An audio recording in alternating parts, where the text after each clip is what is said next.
Okay, good morning. So we will maybe then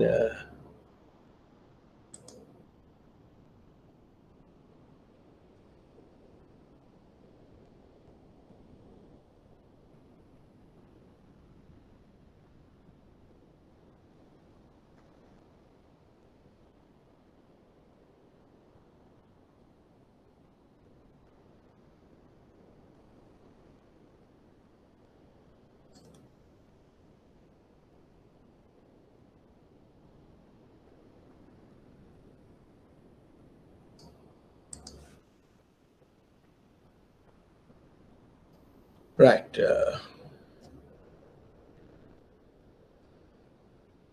Okay, we'll start today the where we have left last time.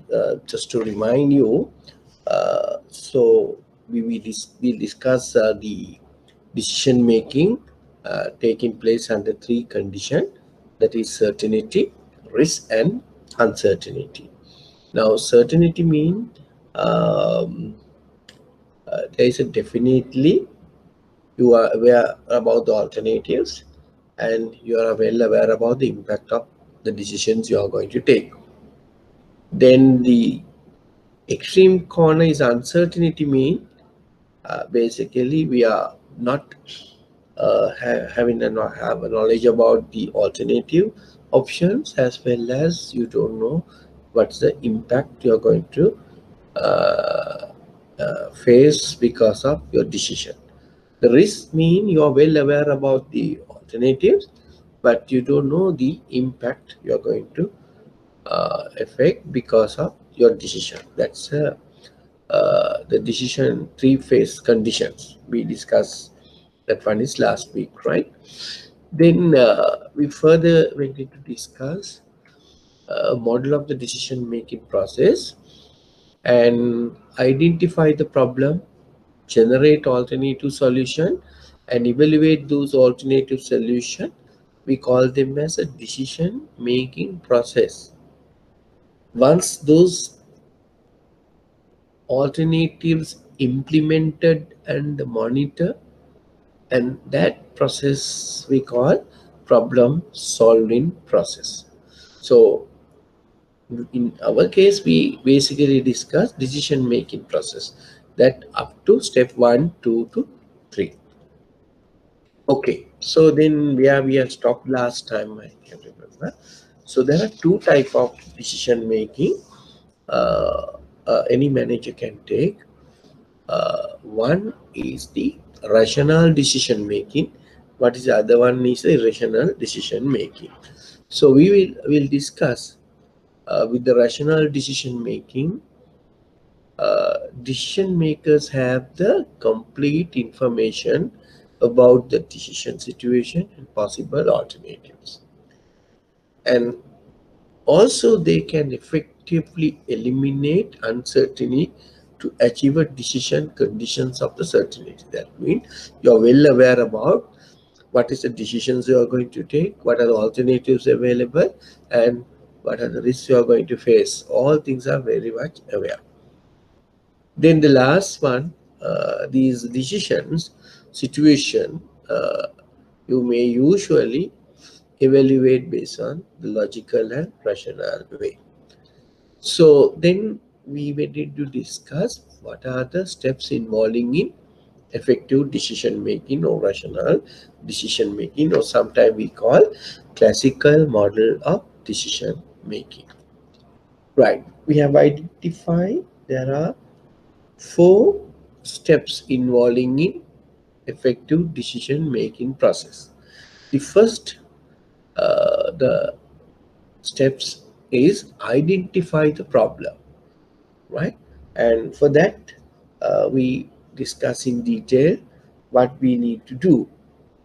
Now decision means solution to the problem, so therefore we in a position we must identify first the problem, and it is the important, and it is also a cumbersome uh, stage of the entire decision making process, right? Why always the problem is not shown. It may be innate, but what you're showing to the outside is your symptoms, right? Uh, we quoted last time example.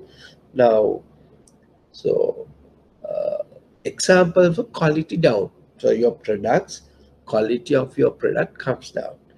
But what is the symptom you show is the drop in sale.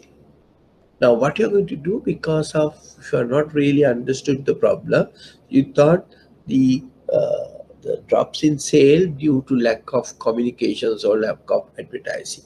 So you went in to spend a lot of money for advertising, but that is not the actual case.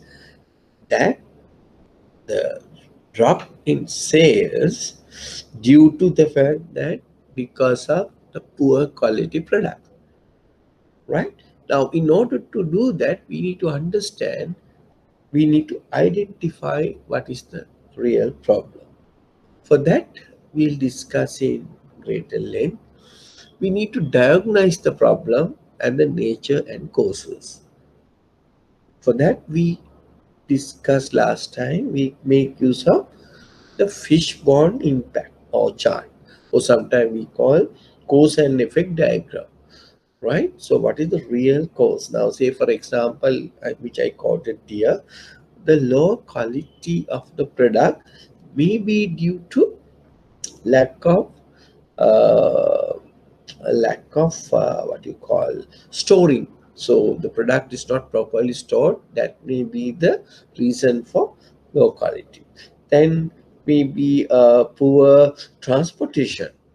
Now, especially for vegetable products, things like that, the quality of the vegetable due to lack of transportation, or maybe due to the fact that the raw material quality is substandard. So these are the reason for results comes down or sales comes down, but you think people are not aware about your product, right? Okay. So a same example I have given you, banking example. Now, there won't be much deposits about a certain product, so maybe loan product, say housing product. The bank is thinking people are not aware about your bank's housing loan product. So you went into advertising. So our bank is giving low interest rates and all sort of things, right? All are correct. But why people are not come to your bank to obtain housing loan? One of the main factor is your quality services. You may take maybe normal average period than other banks are doing. That's the reason. But you think other people are advertising heavily, so our interest rates will come down, also very much lower compared with your competitors. But then why people are not to come to my bank to take a housing loan, providing better rates and all sorts of other things? But real fact is you are not offering a good customer services. That may be the reason. If you are not identify the problem, you are wasting money for other activities. Okay, so that's the reason. First, therefore, we need to understand the uh, the real reason for your problem. Second step, generate alternative solution. Now, having identified the problem, you are trying to develop multiple of alternative solution to your problem solving, right? Now, for that, what you can do? Now, say we can have a lot of uh,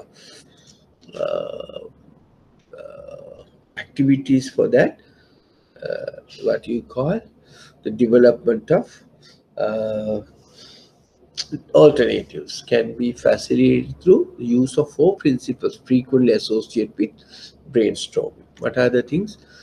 Restrict criticisms of alternatives. So we welcome all the alternatives. Maybe it is not ideal one, maybe a lot of problems, but we may encourage people to come up with a lot of solutions. And free will to stimulate thinking. We need to look at it through the brainstorming sessions. We try to come up with new alternative solution, right, and offer many ideas as possible how to sort it out this problem, right. We will get, so therefore organization um, may stimulate employees to come up with new idea, right. So look at it, the new ways of solving your problems. So that's the second one. Generate alternative solution as possible. What may be the ideal solution for your problem? Right now we have generate so many alternatives. Now, for an example, suppose say you want to develop a new product. You want to launch a new product, your new credit product or new saving product. Now, you need to find it out what are the alternative solution for credit products. What you need to be adjusted, what you need to be incorporated, right, to improve your credit product. And you will call your branch managers to send um, some ideas, what are the competitors offering, and all these things. Generate alternative solution. The last third steps is what you call evaluating and choose an alternatives, right? So that third steps is also an important. Now you have selected multiple alternatives. Now you need to select. It's like this. Now, say if you want to uh, uh, you are going to open new branch in a particular area, particular town. Now, usually you put a press advertisement, no whatever. Then you get lot of responses, right? Those are alternatives. Which place you are going to select now? You need to evaluate the places for opening a new branch. I'm just telling you an example. Problem is you want to establish a new branch in X area, right? So then you will get lot of applications or places to select. That is your alternatives, right? Now, once the places, new places, there are 7, 8 places are coming, buildings are available. Now what you're going to do, you want to select the best place out of many other alternatives. For that, you need feasibility study. You need a feasibility study. You need within this, maybe the cost, right? Now the feasibility, evaluate feasibility study. So you have the financial limitation, legal issue, time factors, a practicability, all things comes into your thing, right? And evaluate acceptability. Now what do you mean by the acceptability?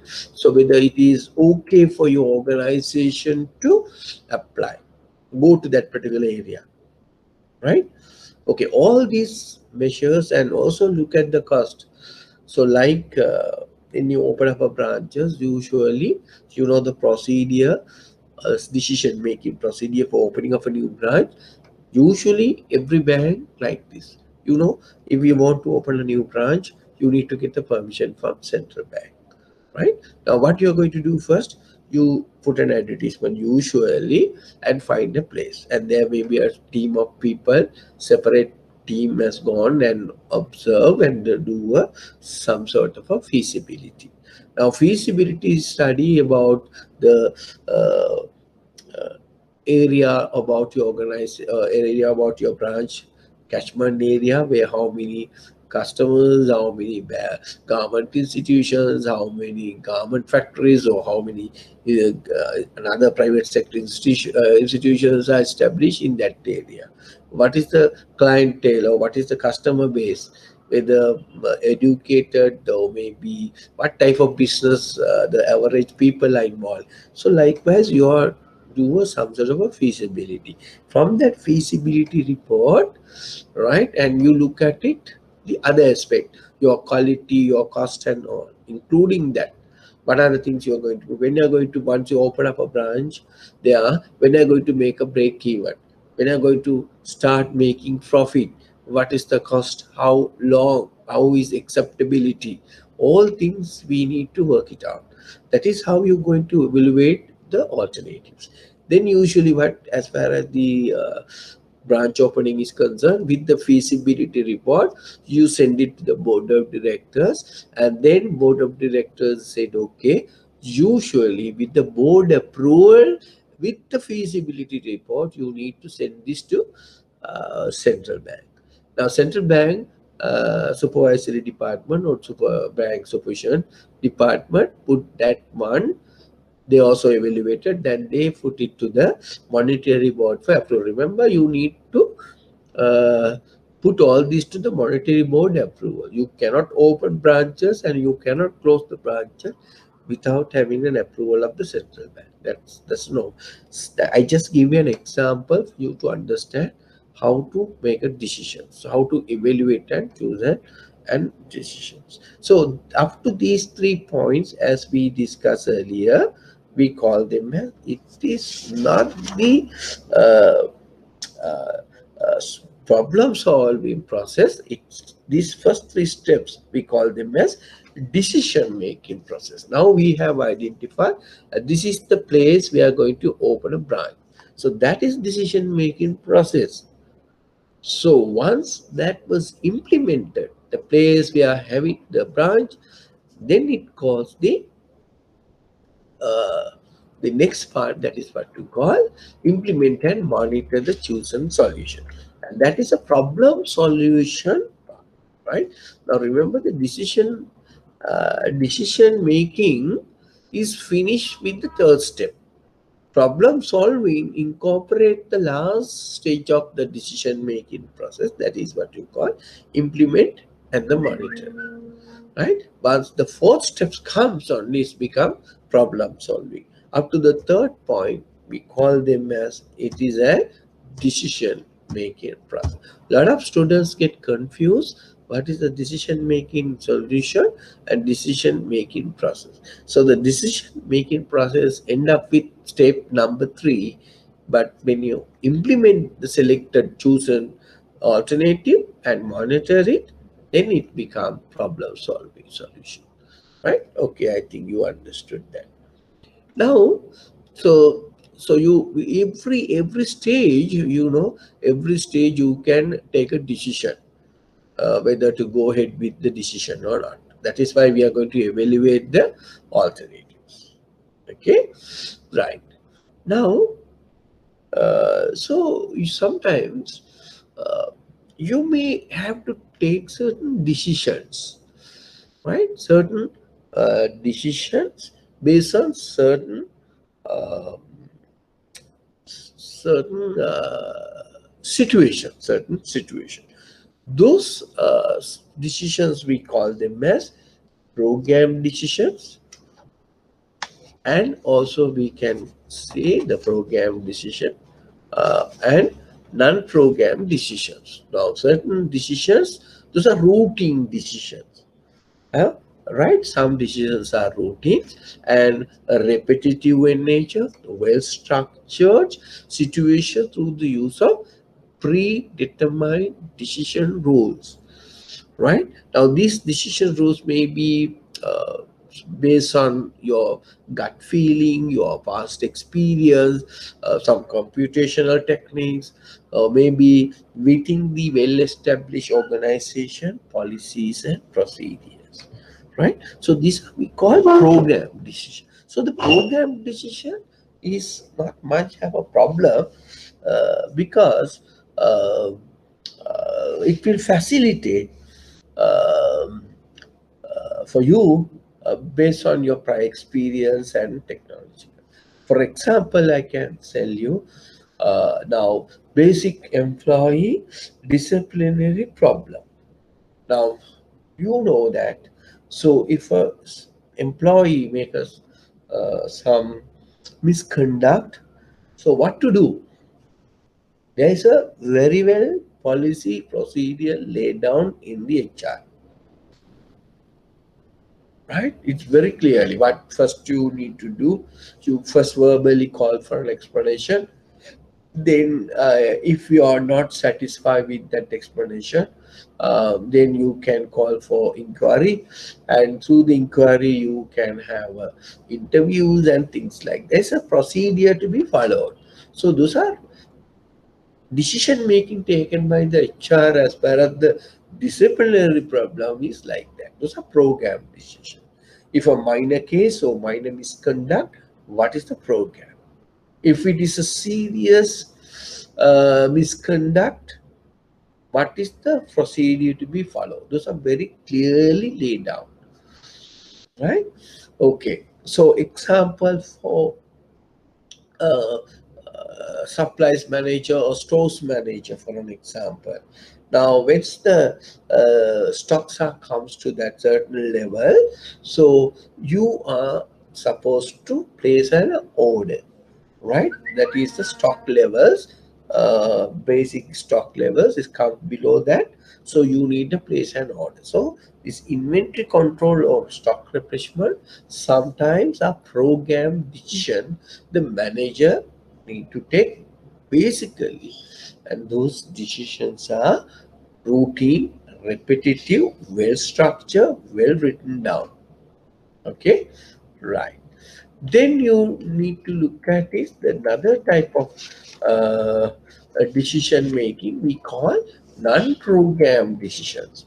Now, the non-program decision is basically not like non-program decisions are not like program decision. Those for which predetermined decision rules are impractical because the situation are novel and not well structured. So it is a new one. Now, so good some most of the highly significant decisions that managers make fall into the non-program category. That is how your subordinates sometimes may evaluate you because to what extent you are going to take the non-program decision. Right? Now, being a manager, it's very easy to take program decisions. You know what to do. But suddenly the employee comes and tells you these are new story or new problem to you, and he will look at it how you address or how you try to sort out this problem. From that, the manner in which you sort it out that problem, the employee may be evaluate your boss, right? So then you have if you handle it properly, right? So that he will respect you, right? Because non-program decision usually involve, yes, you were significant amount of uncertainty, right? And so you don't have a much complete knowledge about the consequences. It may be bad once you implement, but you need to take a decision. So that's count your experience, your knowledge, your expertise, and all sort of things.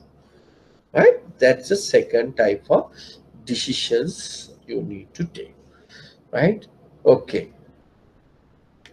Then, so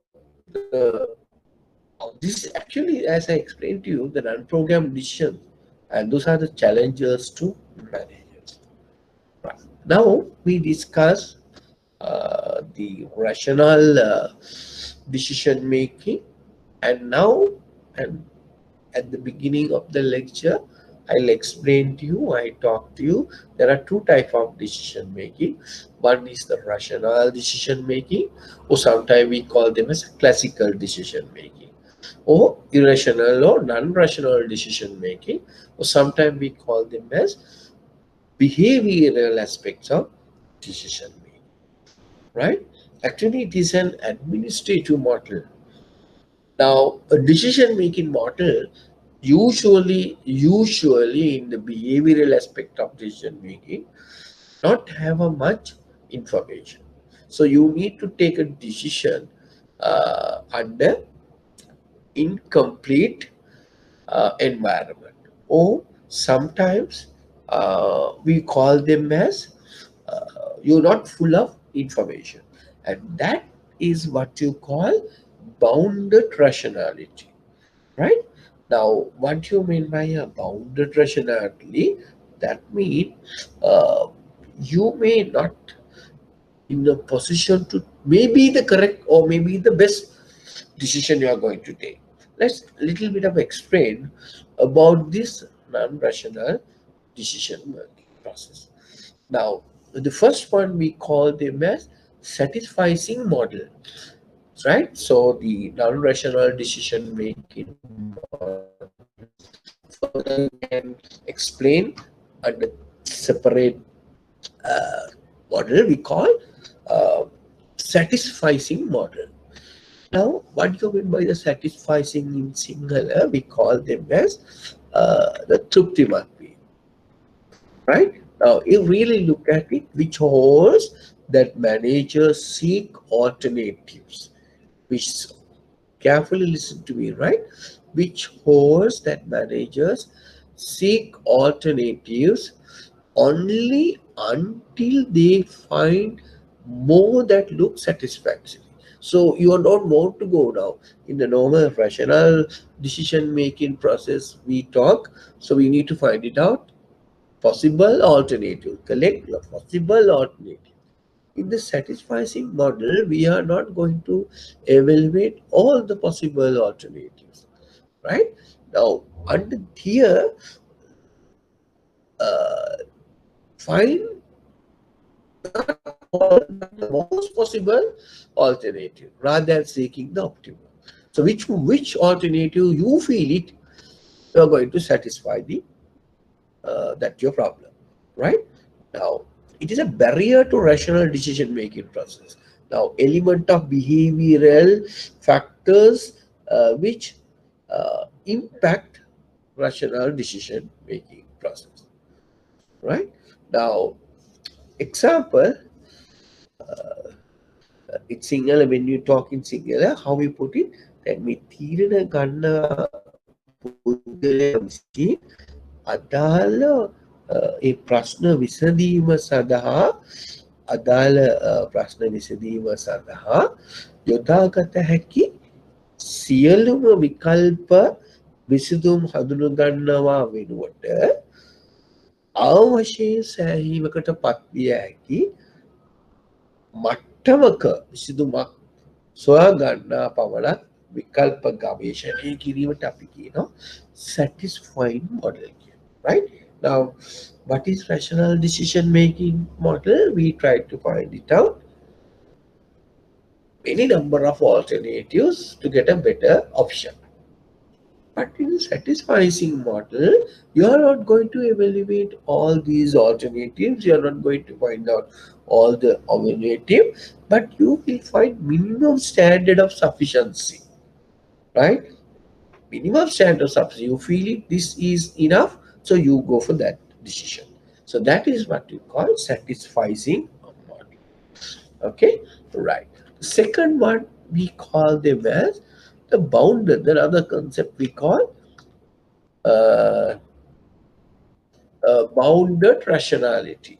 Now, the professor Herbert Simon in 1950s, and he has identified and he has developed this concept, what you call bounded rationality, means that the ability of managers to be perfectly rational in making decision is limited by some factors as cognitive capacity and time constraints. That means, so the bounded rationality mean now managers basically cannot go for rational decision making process because that rational decision making is limited by certain factors. Now, say for an example, I like to take a rational decision. I want to evaluate everything and I want to get a best solution because after analyzing. But I was not in a position to do so because of two main reasons. One reason may be the cognitive capacity. Cognitive capacity. Kena magi දැනීම මගේ expertise කම මට ප්‍රමාණවත් තොරතුරු නැතිවීම සහ නොයෙකුත් කරුණු නිසා.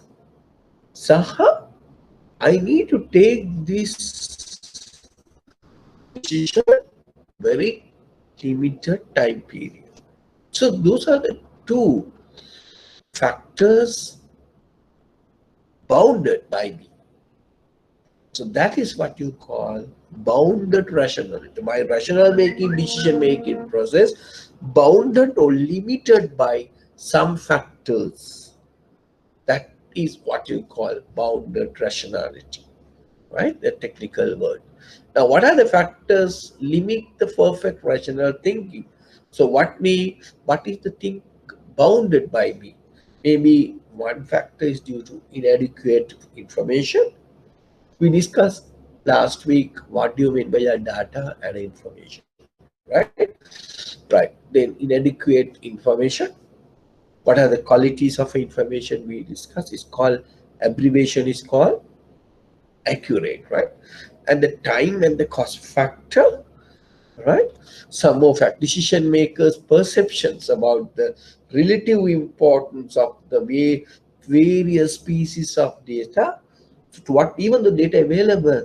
So I need to look at it, the relative importance of, and human memory capacity limitation and calculated capacities associated with intelligence. So these are some of the things: human memory capacity limitation, the decision makers perception about the relative importance of various pieces of data, calculating capacity associated with intelligence, all are what you call the cognitive capacity. So time, cost, information are what you mean by a time constraint, right? So the two factors due to cognitive capacity and the time constraint, I may not going for normal rational making process, decision making process. So I was bounding by some factors. That is what you call bounded rationality. That concept was developed by Professor Herbert Simon in 1950. Right? Now these satisficing model are bounded by the bounded rationality. Right? That's the concept behind the satisficing model. Let's look at another model. For example, we call incremental model. Now, mind you, these satisficing model, incremental model, the other model what we are going to discuss we call basically we call them as what type of decision making is a behavioral decision making. Let's look at it. Incremental model. Now, under incremental model, what we are going to discuss, which hold that managers make the smallest response possible that will reduce the problem to at least a tolerable level. I mean, immediately, I mean, he's not going to look at it more big way. So we try to make a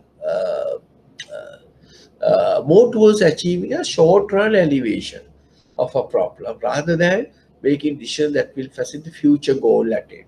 And now there are some managers, some big people may take some incremental model rational decision making.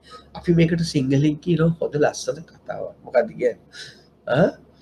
එදා වේල ඒව නැත්තම් පැලස්තර දාන. Patchwork. Now some CEOs are like that. Omari, now his CEO is going to stay for maybe 2-3 years. So he tried to patchwork this problem, right? Yeah, in the patchwork podi දාගෙන කොහොමරි මේක ඇදගෙන යනවා. When the new CEO comes, he bombarded with so many problems. Because why?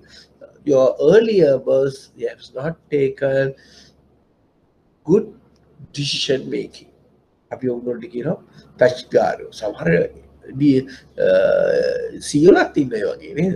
Patch දදා ඉන්නවා. මුළු තමුන්ගේ කාලයම patch දදා ඉන්නවා. ඊට පස්සේ ඔක්කොම right? So that's the incremental model of decision making. මොකද්ද? පොඩි solution එකක් දීලා but it's not facilitate for future goal attainment.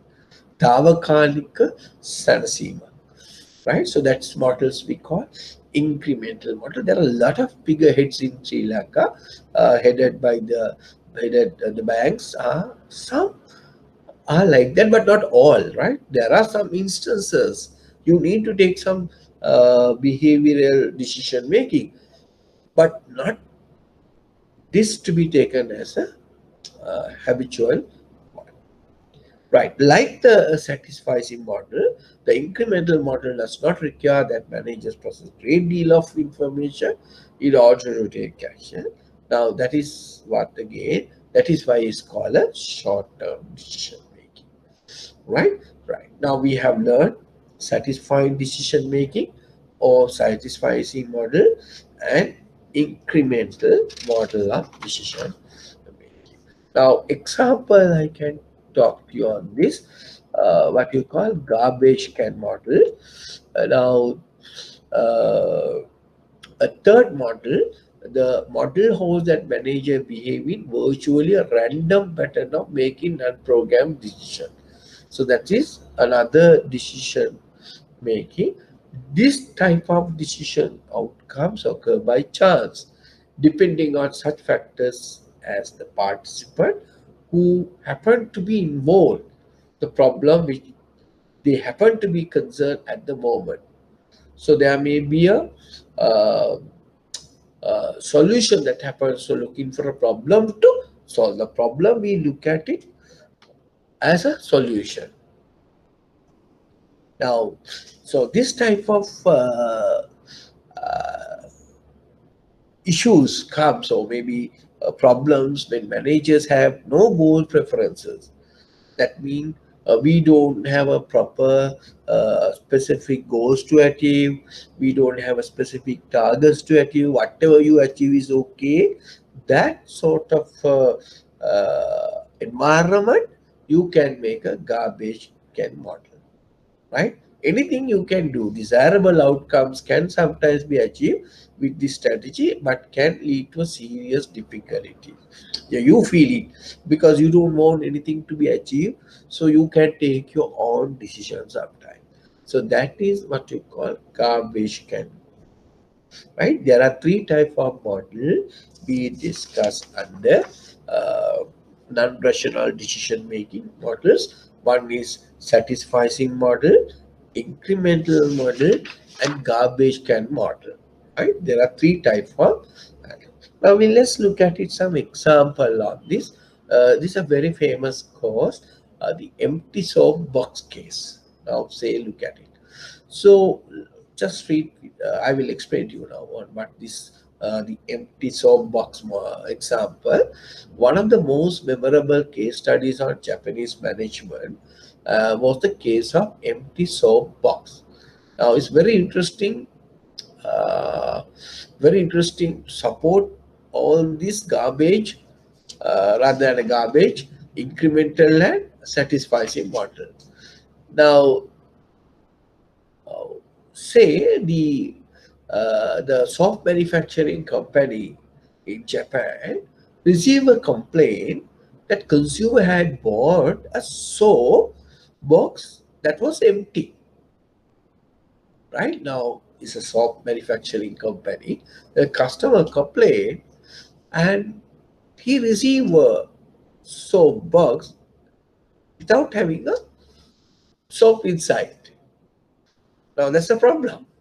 Now how? Now because they have gone to a very sophisticated analytical methods, whether soaps are improperly placed and all sort of things. Immediately the authorities isolated the problem to the assembly line. That's assembly line is comes which transported all the package boxes of soap to the delivery department. For some reason, one soap box went through its assembly line empty. So they have noticed some line was empty. It's correct. The complaint was correct. They have identified. Now, what happened? The management then asks its engineers to solve the problem. What is the problem? Sometimes there are soft are going without the box is going, package is going without having the soft in the inside of the box. Now this is a problem now. Now one line is like that. How it happened? Now, engineers work hard to devise an X-ray machine with high-resolution monitors manned by two people to watch all the soft boxes that pass through the line to make the sure they were not empty. Now, you see, so the engineers come up with try to sort out their problem, right? With all sort of evaluating methods available, right? So how to make sure that these boxes are going without soap.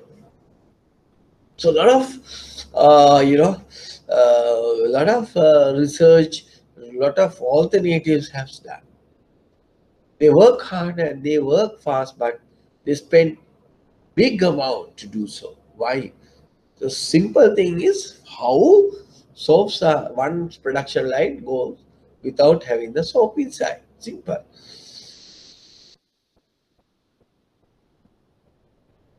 X-rays, so many solutions they suggest. Now, one solution comes suddenly. One guy, he bought a strong industrial electric fan and pointed it to the assembly line. He switched the fan on and as seen some boxes pass the fan, it is simply blew empty boxes out from the line. Now you see the very simple solution.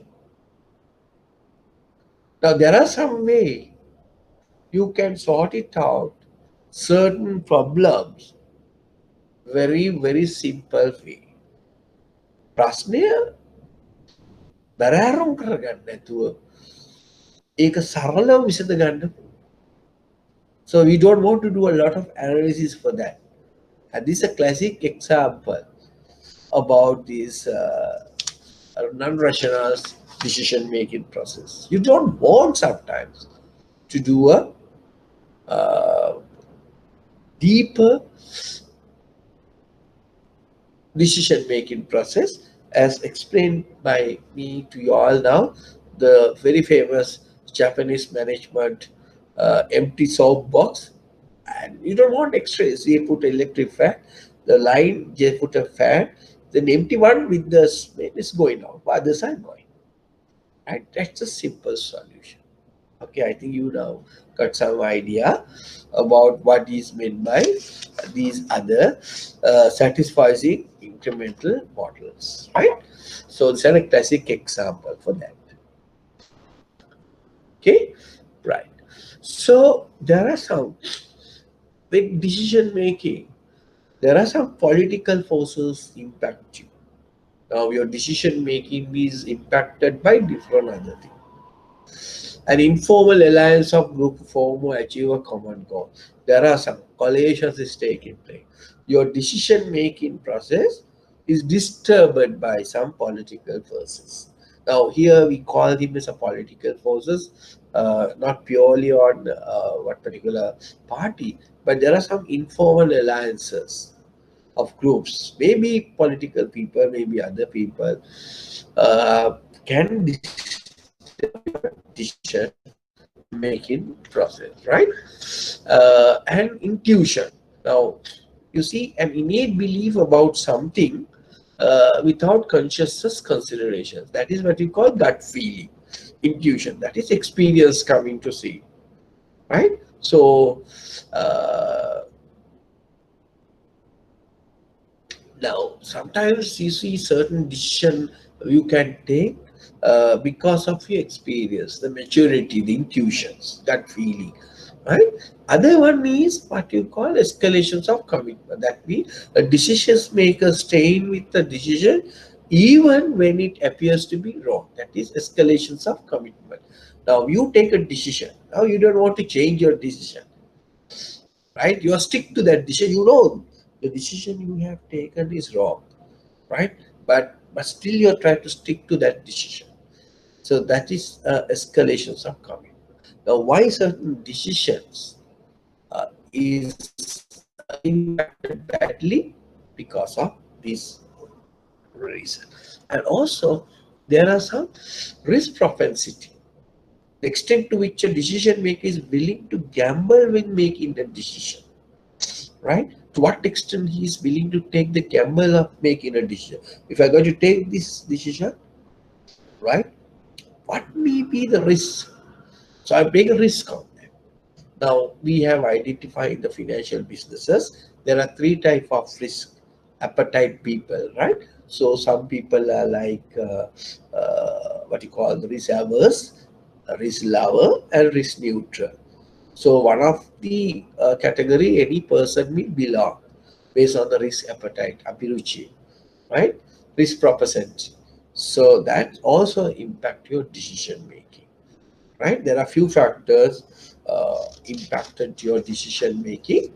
Uh, our three factors are we call a political forces decision making, intuition and escalations of commitment, and the risk propensity in decision making. So apart from all these things, the three factors may contributing for your decision making or impact your decision. To what extent you are going to take the risk, what is the correlations, and intuition and escalations are coming, right? I think you understood all these factors about decision making, right? Then we are going to discuss sometimes we need to take a group and a team decision making in an organization. Now, decision making group or team in which members openly discuss, argue about the agree on the best alternative. Now, classic example in banking situation. Can you tell me? Uh, can anybody tell me? I don't know how many are there now. See, I don't know how many are there.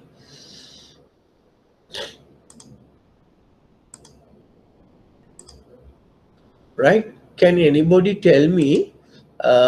Can anybody tell me, Gayan, or anybody who can tell me group decision making in organization, especially for bank? Can you give me a one area uh, group decision making in your management level? Can anybody tell me any group and team decision making in an organization, in a bank particularly? In credit approvals. Yes, yes, yes. Okay. So as a committee wise, what is the committee is good. Yes, correct. Yeah, committee. Yeah. What is the famous committee? You take a lot of decisions about the liquidity, about interest rates, and how we call that committee about the bank profitability, investments, and things like that. How do you call that committee in the bank? You take it's sort of a committee group decision making. It Alco. represents ALCO, exactly. Yes, ALCO. ALCO is a some sort of a group decision making process, right? Now it's basically talk about about the role of ALCO, right? ALCO is taking about the identifying the um, uh, investments, identify the liquidity position and things like that.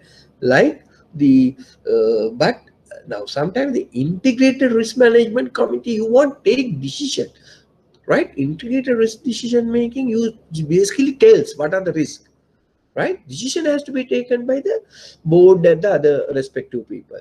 As you correctly say, the ALCO and the credit approval committee, credit committee, and basically it's a group decision making process. Very good, right? Okay. So now we moving to the next part. Uh,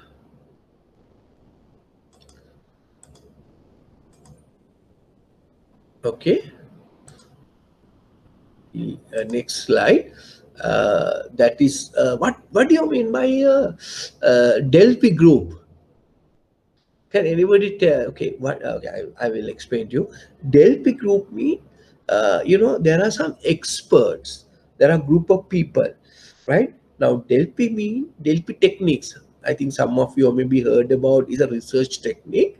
Now, the expert opinion. Sometimes for certain things you get some expert opinion.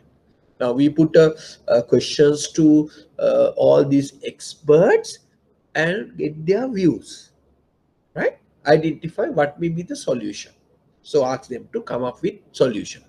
Now group of experts get together, right? Group of people, group of experts basically get together and discuss and come up with some common decision. Is called Delphi group type of decision making. So those are expert in that area. They form together their group, right? And they come up with some decision making. That is called Delphi group decision making. So therefore, group uh, uh, decision making also take place, right? And then there's a nominal groups mean, unlike the Delphi method, where group members do not see any one another. The group is brought together, structured, critically used most often to generate creativity, innovative alternatives, ideas. We call nominal groups, right? Now, sometimes we call product development committee is a nominal groups, right? It's got about nominal groups. Banks are having product development committees, so we call nominal groups, right? So there are different ways you can take decision making. Then we moving to the next one. We call what are the barriers you're facing in decision making, right? Now, one of the main barriers, as you well aware, the lack of information.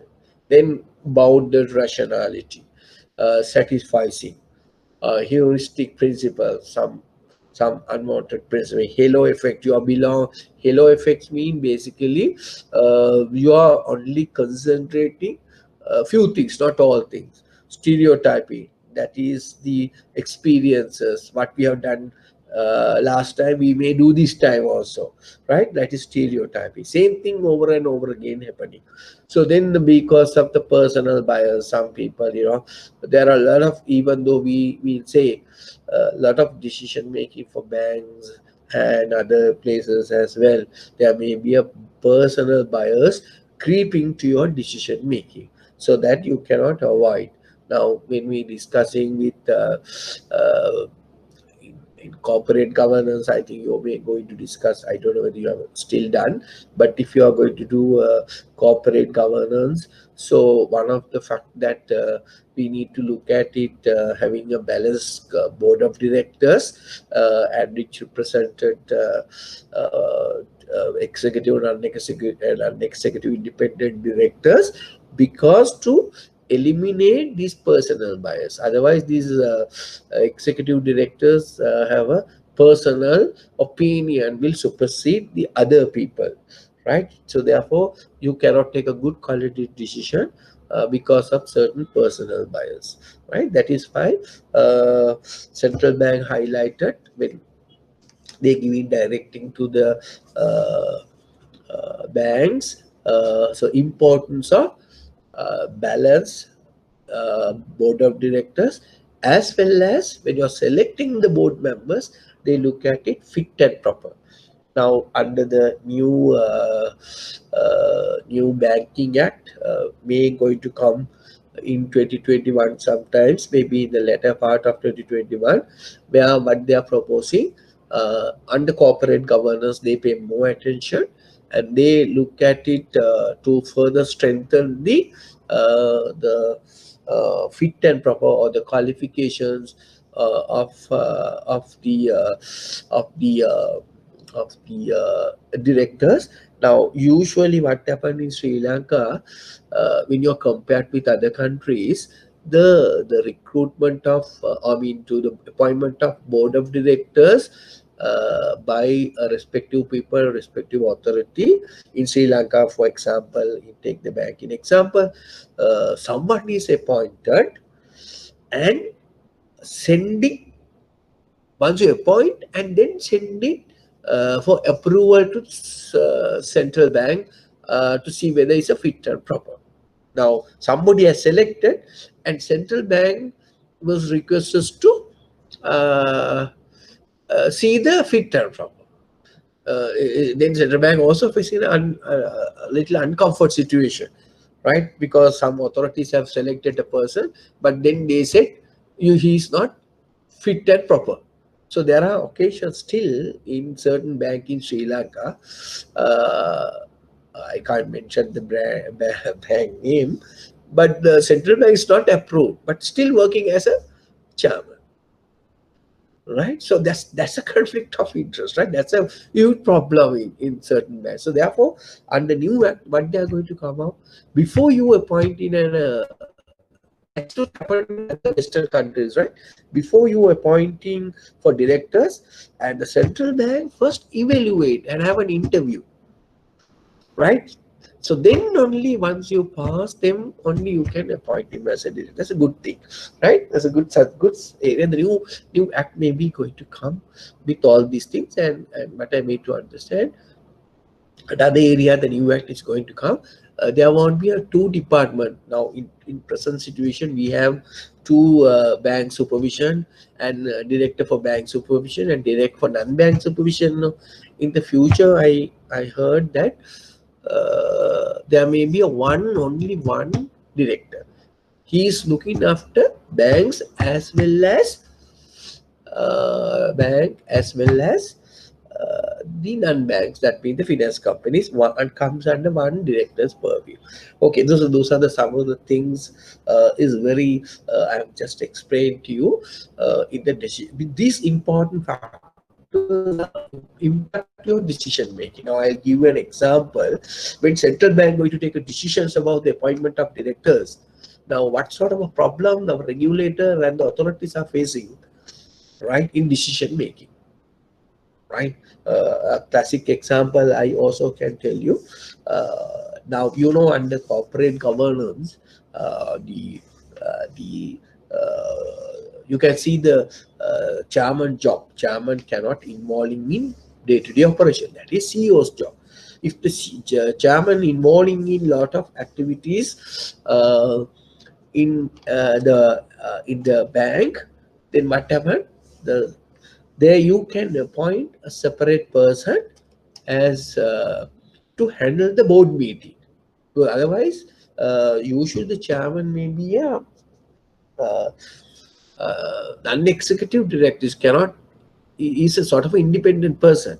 Now if you're going to manage the organization and going to head the board meeting, so there's a conflict of interest.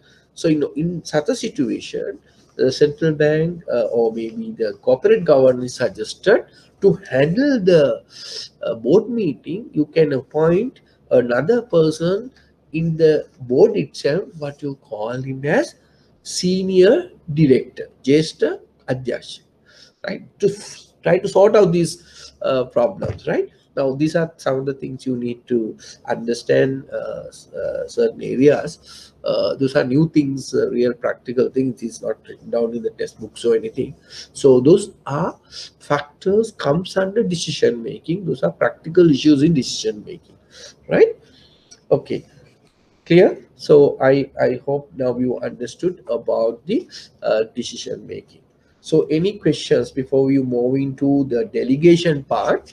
Let me ask from you. Have you have anything to clarify uh, under decision making process, right? What we discussed the decision making process, what is decision making, why it is important, and there are so under what conditions you need to take what is decision making, and what are the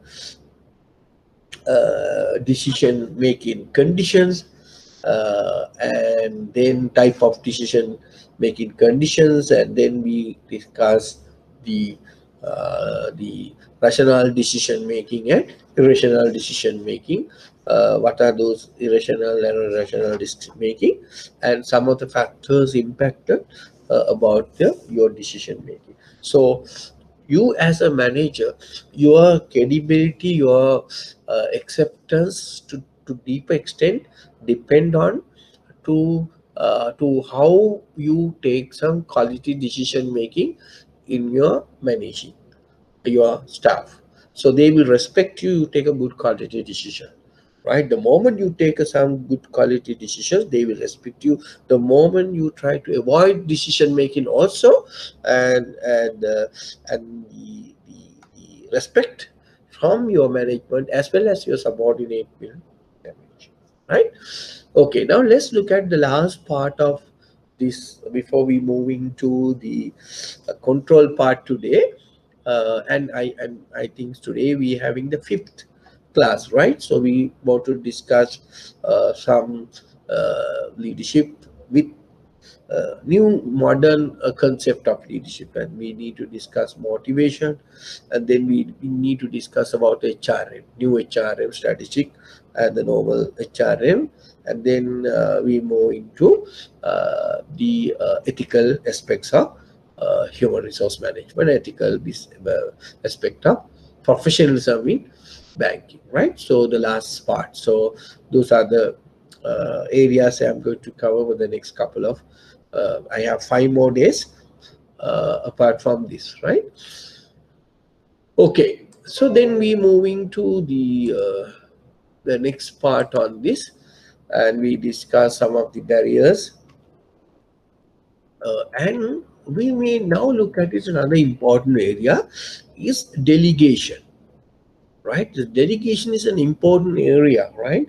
So lot of people are not delegation. So what is delegation? Now if you say what is delegation, if you ask definitions of delegation, actually it is basically the the act of assigning the task, the act of assigning the task and the related authority and resources to carry out the task to subordinated by a superior. If you really define what is delegation, is the downward transfer. It's the downward transfer of formal authority from one person to another. It's a very simplest, very shortest definitions of delegation. If you really further want to further elaborate on what is delegation mean, actually it is an assigning the task, right? And you need to assign the task with the related authority. Now, most of the time, what happens? A lot of people try to delegate without giving, assigning, without giving authority as well as the resources to carry out the task subordinates by a superior.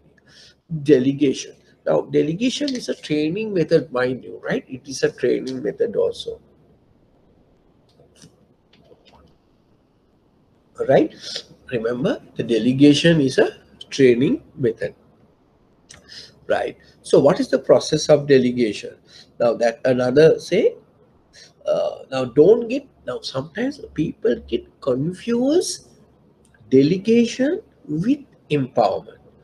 Those are two different technical jargon, right?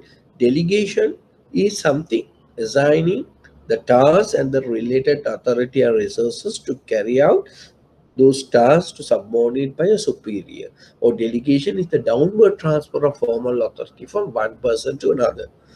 But is what is empowerment? Empowerment, not the delegation, right? The empowerment means granting employees more discretions over how their jobs are done, of their responsibilities fulfilled. Now, empowerment means granting employees more discretions over how their jobs are done, how their responsibilities fulfilled. We are giving more discretion power. So that is empowerment. It is not the delegation, right? The delegations are empowerments are two words. For a layman, they feel it the both are same, but which are two different things, right? Remember that also. What is the process of delegation? Now, first you need to assign a task, right? So delegations of decision making authorities. Now you need to give some authority. Without passing the task is not important. You need to provide the authority. And then creation of obligations. So you need to create an obligations to do that. Then also creating some sort of a accountability. Right now, there is a small issue on this. Now, just because your boss has delegate certain weeks, boss cannot avoid from this accountability. Now, you always having a responsibility, but boss need to be accountable. Now, what is responsibility? වගකීම, accountability වගවීම. දැන් boss කෙනෙක් ඔයාට වැඩක් දීලා ඔයා වැඩේ කළේ නැහැ කියලා බොස්ට බෑ මම ඔයාට දුන්නනේ වැඩේ මොකද තාම නැහැනේ මම දන්නේ නැහැ. Now say you have given work. Now the top management had given work to your manager. Manager assigned to you to do that job. Right? Now the top management is asking from your manager, I have given your work, is nothing happened yet. Then what you are telling? I have assigned already to my subordinates, but he has not done so. Now can you tell like that? No, you cannot, because the delegation means not passing the accountability. So you are responsible, correct? But accountability has to be aligned with your boss.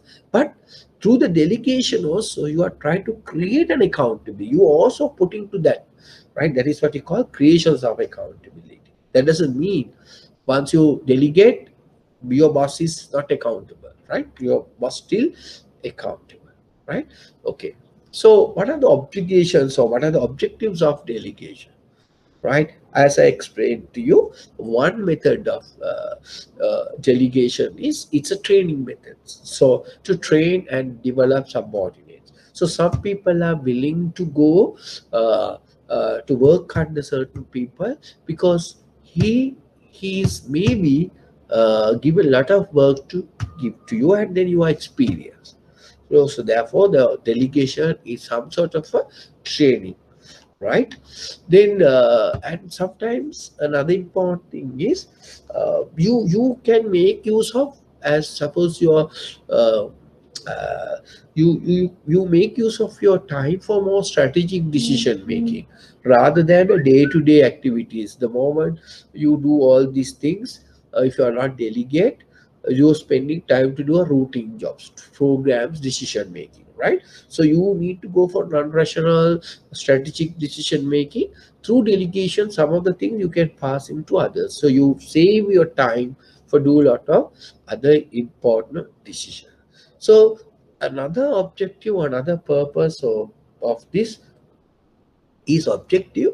So you get some involvement, participation from subordinates for certain decision. May obey or activity involve කරගන්නවා, right? May obey what may part and parcel of the my organization or my branch, like that, right? And also and another important factor is the motivating and the last to make responsible and committed towards the work. So these are some of the objective of delegation. Now if I ask from you, how many of your bosses how many of your bosses are delegating the works to you? To what extent they are delegated? So you look at it, all these things, right? Now, what are the advantages of delegations? We say, as I explained to you, it results in quick decisions, right? So you develop your non-program decision making skills, right? We discuss how difficult to get a non program decisions, right? And it's give executive more time for strategic planning and policy making decisions, which I explained to you earlier, as motivational factor and training ground. Yes. Okay. Now, why ineffective delegations occurring? Why? What is the reason for uh, ineffective delegations to be taken place? One factor is basically the managers do not delegate enough, right? Even though අපි කියනවා මේකට සිංහලෙන් කියනවා මේ දොඩම් ගොඩ බදාගෙන. Now there are a lot of instances in Sri Lankan banks like that. Even for CEOs level, they are not delegate. They take all the divisions comes under us, and if we do things like that, we have to think of that. This fellow, why this fellow is taking all the responsibilities? Why he didn't want to delegate? That's also a problem. That is a fact. Now, a classic example in risk in Sri Lankan prudential risk management, there are one risk called is the operational risk. Now, operational risk may be due to the fact that operational risk happening due to the maybe system failure, or maybe some issue with unforeseen situation, or maybe due to employees issues, right? That's the system risk. No, so I think you all are well aware. When you talk about the system risk as far as the employees are concerned, uh, the central bank also given directions to the bank to adhere to certain uh, policies and procedures or instructions to avoid minimize operation risk. Right now, say for an employees. Now, anybody tell me? Can anybody tell me how the bank uh, can, as far as HR is concerned, can you tell me three things? But avoiding the minimizing the operational risk as far as the employees are concerned. Can anybody tell me two, three things according to the central bank directions all the banks must need to do to reduce the operational risk as far as the employees are concerned? Can anybody tell me three things? මොනවාද ඒ කියන්නේ දැන් operational risk එකක් තියෙනවානේ business operational risk එක ඇති වෙන්නේ එක්ක system fail එකක් එහෙම නැත්නම් අන්ෆෝසින් සිටුේෂන් එකක් එහෙම නැත්නම් එම්ප්ලොයිස්ලගේ මිස්බිහේවියර් some other issue. දැන් සෙන්ට්‍රල් බැංක් එක උපදෙස් දීලා තියෙනවා හැම බැංකුවකටම මේ ඔපරේෂනල් රිස්ක් එක අඩු කරගන්න එම්ප්ලොයිස්ලගේ යම් පාලනය කරලා මොනවද සෙන්ට්‍රල් බැංක් එක කියලා තියෙන එම්ප්ලොයිස්ලගේ ගෙන් සිදුවෙන්න පුළුවන් ඔපරේෂනල් රිස්ක් එක අඩු කරගන්න පුළුවන් නැත්නම් මිනිමයිස් කරගන්න පුළුවන් ක්‍රමවේද කීපයක් අතර එකක් කියන්න පුළුවන්. Can anybody tell me what actions are taken by the bank to reduce the operational cost, operational risk of the employees? Duty of secrecy. That is yes. Okay. To extent we can take it, but rather than that, that is a legal thing. No? Basically, it is there. So that if it's damage the reputational risk, no, right? I mean reputational risk basically because somebody is leaked the information. It's not good for your organization, right? It's a legal risk and the reputational risk. Okay. Apart from that, come on, any other thing? I think you supposed to take. I think you are aware all these things because when the central bank supervision teams comes to your branch or especially for your AWS, they will see to what extent you are working in this particular division or to what extent you are working in this particular branch like that, right? The first one is what? The job rotation, right? Job rotation. So why the Availing annual leave and all. yeah, 7 days compulsory annual leave is another factor. Job description, very good. That's those are the initiatives taken by the central bank in order to, because the person who are involving in this continuously for over and over time, they may be because he may be very much specialized in that area. But what's happened? There is a possibility you are moving to unauthorized activities high, right? That is why we will say at least you need to have a transfers, job rotation and transfers, especially the branches. But I don't know about the government state banks. But as far as the private banks, you see, manager won't keep more than 3 years, even for an employee, right? Okay, so these are the in order to reduce the operational risk. Now, Another important thing is delegation. Now we need to look at it a different angle. If the top guy is not delegated certain activities, that also some sort of operational risk, right? So we need to look at it a different way. Why he's not delegating, right? That means something happening there, right? Okay, or he want to make a store, big. Otherwise, also we will discuss that part. Is right. So delegation also can lead to, if you are not properly delegated, also can lead to uh, sometimes the operational risk, right? Apart from other areas. Okay, good. So, right. Let me now explain. Uh,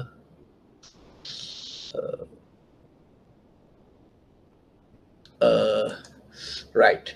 Let me explain now why, if it is a case, uh, why senior managers are little bit of reluctant to delegate in that sense. Why they are little bit of reluctant to delegate? What are the reason why your boss is not delegate? So the common factor, fear of losing the power. So sometimes you feel it, your subordinate doing that job is better than you. So therefore he is not willing to delegate certain activities, right? So fear of losing the power. So one thing you need to understand, if you are qualified enough, you are you are not afraid to anybody, or you are talented person, right? You are not, I mean, fear to delegate, because you have developed certain caliber in your hierarchy, or caliber in your position, right? So if you are not competent enough, only you are fearing of losing the power, right? Maybe due to various reasons they are made losing the power, right? uh, so there are little fear. That is why he is not delegation. And first one also, I remember I told you, maybe due to some operational issues, right? And also not trusting the subordinates. Now that also a problem. Maybe not trusting the subordinate. Now, so you need to trust your subordinates, right? Then teamwork's not happening, right? Third important point is subordinate may not be capable to perform the task. You feel it, right? So that's whose fault it? Again, your senior manager's fault. Why? But it is his duty to bring you to that level, to bring you into that capacity building level, improve your competency level. If somebody telling, I can't delegate, my people are not doing the job, I have to do it again, the same job over and over again, that is not a good statement for your superior. That shows himself is a bad character, or maybe he's not qualified or competent enough to become a chief manager. Why? Because he has not properly uh, uh, improve your talented. Improve. They have not given you a development, proper development, right? This other reason, right? Next one, lack of proper time management. So that's another important. He cannot manage this time also, because he want to get the things done quickly. So he may do. There are instances like that, right? Fear of losing the privilege and recognition, right? So he may feel it. Then when you delegate, he is doing better. He may go to that person than to you. Now, say for an example, for a bank, for a branch manager, if suppose the system manager is well recognized and all, everybody goes to him rather than the branch manager. So brand manager will look at it, why customers are not come to me to go to the assistant manager. So he may come up with jealousy, and all sort of problems will come up after that, right? And also sometimes the superior has high capacity to work. There are some uh, people who having high capacity, right? That is why he don't want to delegate, because he can do everything. He presuming he can do everything, right? He's not going to delegate. Now what happened? Sometimes, most of the time, when you're discussing with the board table, sometimes or maybe the top management level, the chairman or the higher capacity level, what CEO or maybe is doing, and he said this fellow is not working. No, so no chairman, don't worry, I will do that part. He also taking that part. Then whatever you are doing the two bad things to your subordinate. One is you are cutting your immediate the subordinate, right? By saying, if you say boss to the management, hurry. Now, හිතන්න මේ වගේ, so I put it in a very simple way in Sinhala. දැන් හිතන්න දැන් ඔන්න this superior has high capacity to work. දැන් හිතන්න දැන් මොකක් හරි වෙලාවකදී management එක big level එකේ board එකේදී there are other somebody is looking after that area, right? Say for an example, credit area is looking after by a DGM, right? And the management, the board level, given instructions to the respective DGM credit to do, come up with new credit products under this COVID-19 situation to give a better facilities to customers. Then, so that the board level meeting, the board members or chairman and the board members last from CEO, what happened? We have entrusted some work to DGM credit to do that this job. Now, what happened? Now, the CEO has not delegated that works to that person. He may sometimes not aware, right? And what CEO is the guy who is representing in the board, and he's telling, I told sir several times, I told chairman several times to do that. Okay, doesn't matter, I will do that. Now, whatever, if I have a proper board of directors, then he must ask from the CEO, I told to that DGM CEO, the DGM credit to do that. The second one, why you want to do, right? So there are some, well, he don't want to delegate that also. He won't get the good name from the DGM credit. He may be equally good as GM. So he may be little fear about his position. So that is why sometimes he will not willing to delegate. So these are practical issues, right? You come across all these things in the real life situation. Sometimes some people having more capacity. That's also correct. He don't want to delegate. He's having enough capacity to do anything as CEO, right? Then perception by the superior that work done by subordinates will not be successful work done by themselves. සමහර කෙනෙක් ඔයාට දුන්නට වැඩිය හොඳයි මම මේ දේ කරගත්තා නම් මට මේක නැවත වරක් හැමපාරම කරන්න වෙනවා ආයිත් පාරක්. So that's another area, right? Okay. So these are some of the reasons why senior managers are reluctant to delegate, right? Let's look at it now, the last part of this section, the principles of delegation. So if you want to delegate certain thing, what are the main areas you need to look at it? So first, you need to understand the superior must be willing to delegate.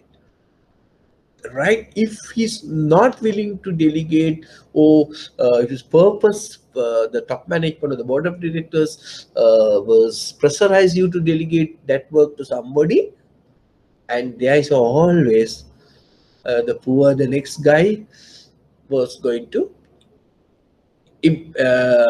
have a problem with your boss. Superior willing to delegate.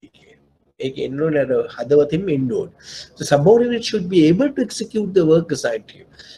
And also remember, is another important thing. Once you delegate, it is your duty, the subordinate is due to the execute the work assigned to him, the two party, right? Third one, the final responsibility, the job delegated ties with the superior.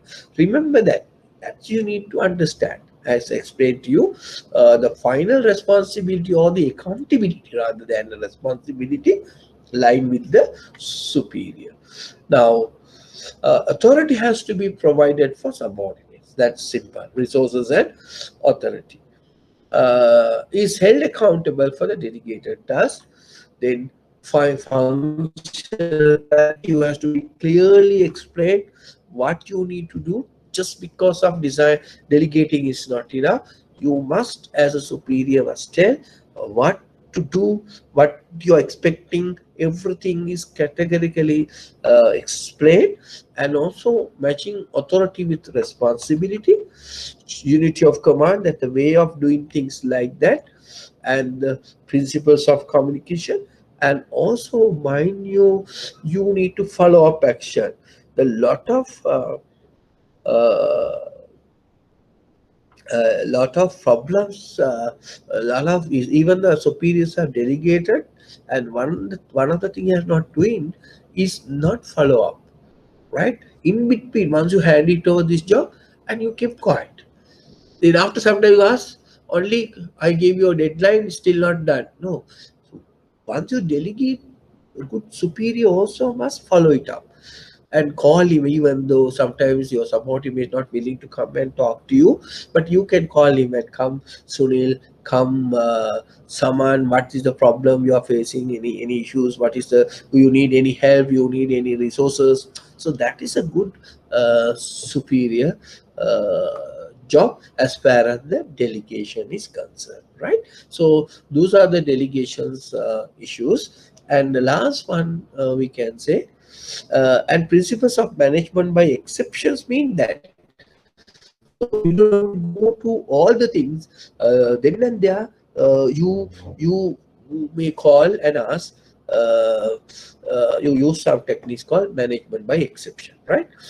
uh, so then, effects of staff failing to delegate, lack of confidence in superior, lack of cooperation, lack of training subordinate, lack of motivation, all problem will happen. So therefore, remember, delegation play an important role. As a good manager, you try to delegate, and remember, if you're competent enough, you are not going to afraid by delegating.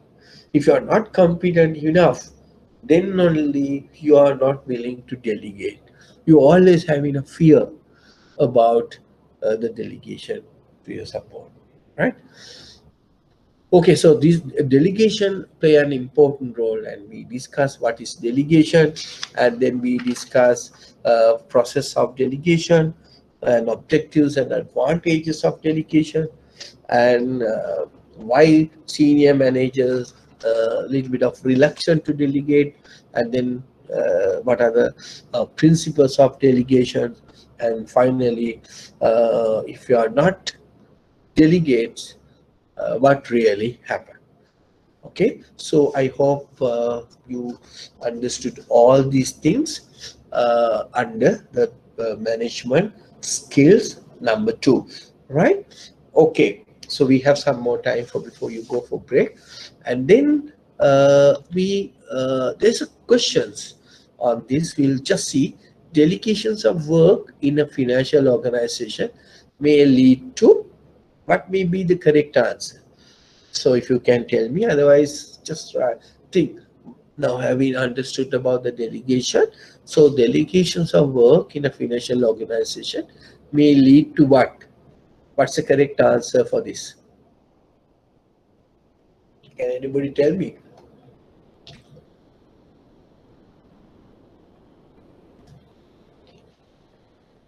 Hmm?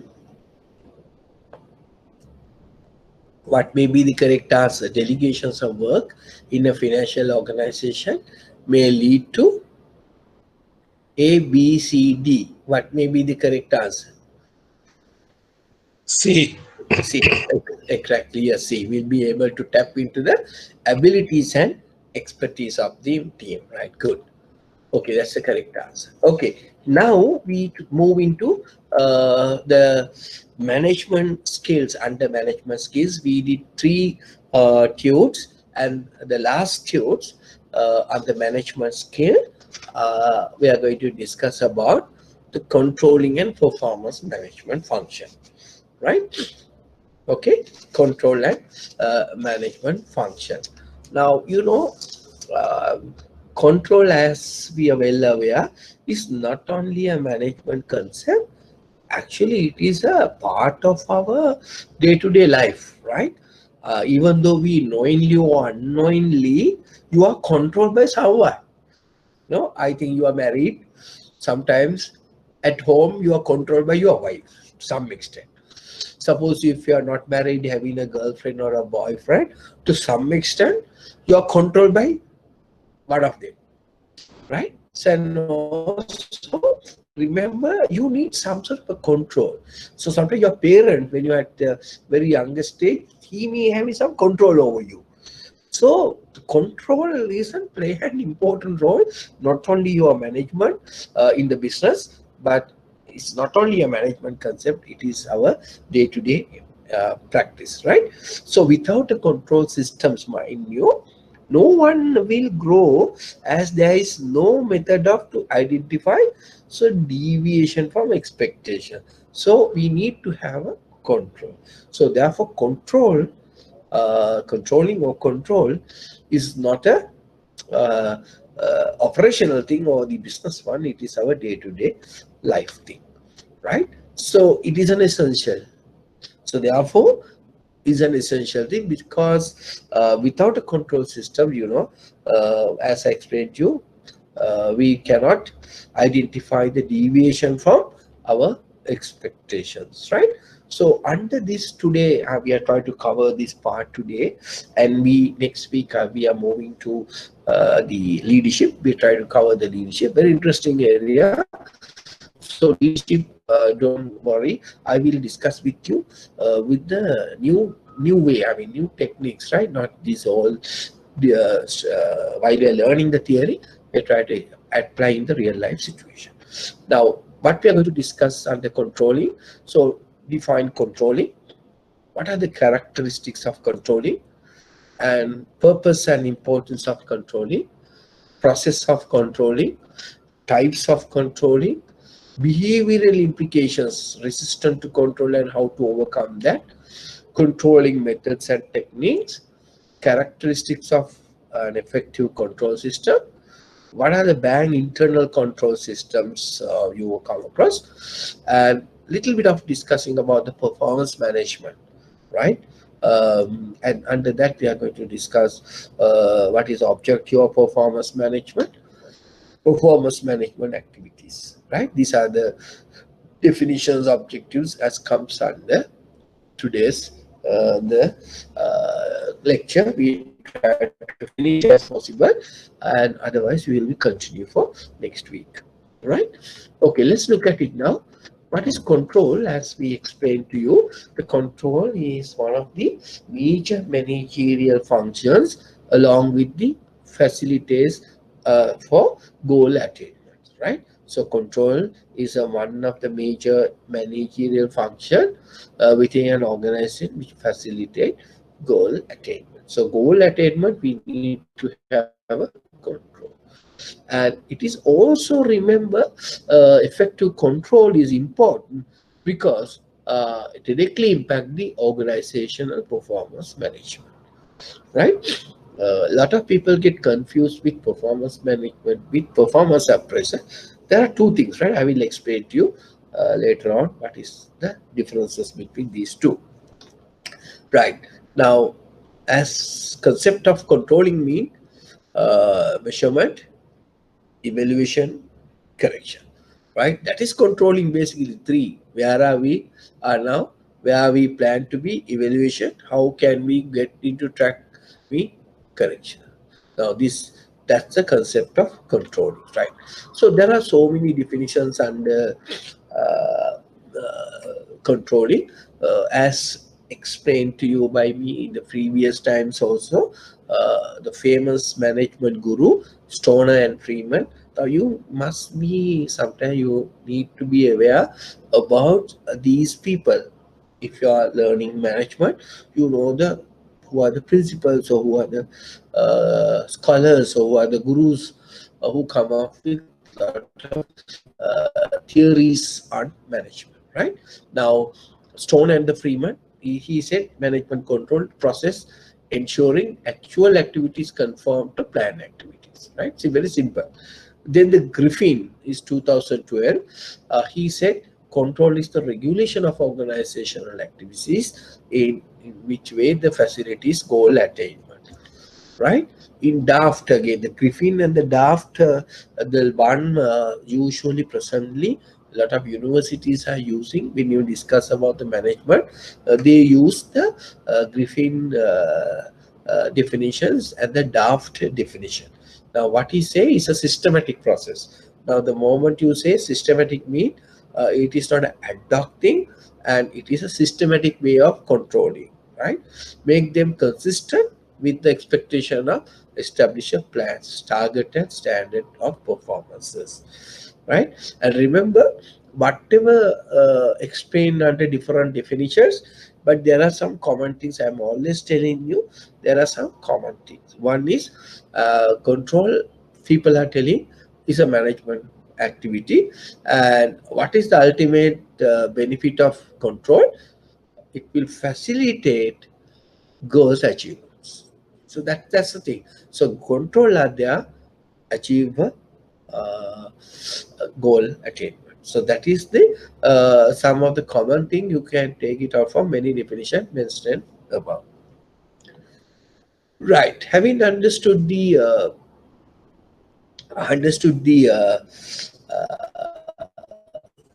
definitions, now let's look at it. Some of the characteristics of controlling. Right. Having understood. Right. Okay. Now let's look at it. Why you call controlling as a management function? Why we call controlling as a management function? As you are well aware, so controlling is one of the management functions, like what? Planning, organizing, directing, right? Is another activity of a management, right? Okay, so one of the management functions like planning, organizing, and directing. Now, why it is again called a management function? Because it's compliance, right, with essential organizational rules and policies. That is why it is called a management function, because the controlling complies with essential organizational rules and policies. Now we learn under separately, we discuss, we call compliance. Now what do you mean by a compliance? Compliance means your organization are following or adhere to comply with uh, the general rules and regulations of the country, as well as the regulators instructions and directions, right? So that's a management function, right? So that actually to one extent compliance also some sort of a controlling function to that some extent, right? Now third one, the process of monitoring performance and taking action to ensure desired results, right? So that is why it's called a management function. So one of the characteristics of a controlling, the control can be considered as management function. I supported with telling you why I consider why controlling considered as a management function. Second one is a continuous process. Now, what is continuous process? Now, managerial controls follows a definite pattern and timetable, right? It's a continuous process. Now say managerial controls follows a definite pattern and timetable. Now why I'm telling you, now you may conduct some reviews. Now you may have monthly reviews, weekly review, quarterly performance review, like that, biannual reviews, like that. So it is a control process, follows a definite pattern and timetable. That is why we call them as a continuous process, right? So then the controlling also forward looking, right? Now control always look at it future happenings and not the past. Corrections action in the future periods, right? So we try to do all things in the future things rather than follow. Control either control ivarai. But we use of this controlling for always to take some forward looking decision making. So controlling, facilitate, always considered as a forward-looking aspect, right? Okay. So then the important thing is, as explained to you, is closely linked with the planning. Now, say for example, there's a very much relationship between planning and controlling, right? Even though are two separate functions of management, but out of many of other things, they are very much closely related. Now, without basis of planning, controlling activities become baseless, and without controlling, planning become meaningless, right? So therefore, you may have a high, very much closely linked with controlling with planning. Compared with, that doesn't mean other functions are not related, but comparatively very much related with planning.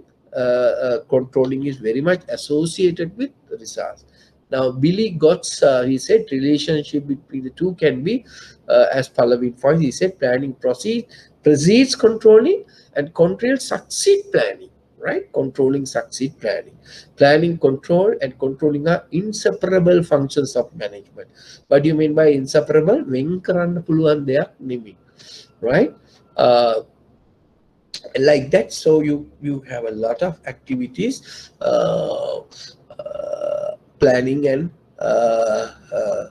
control is having on this, right? So closely linked with planning, comparatively other elements of management functions. Then exercise at all levels. What do you mean by that? Remember, each manager has to perform control functions of the organization irrespective of your position. So you are some sort of a control involvement, right? So the nature, the scope, and the limit of the control functions may be different from different level of managers, but still all manager perform control functions of the organization, right? So the levels and the nature, scope may be different for different managers, but all managers has to perform some sort of a control function in an organization, right? So these are some of the characteristics of controlling, right? So what are the characteristics of controlling? It is a management function. It is a continuous process. It always need to look at forward looking, and is very closely associated with planning, and it has to be taken care by every levels in the hierarchy of the organization, right? Okay, now let's look at it now. What are the importance of purpose of control, right? Why control is important in the organization.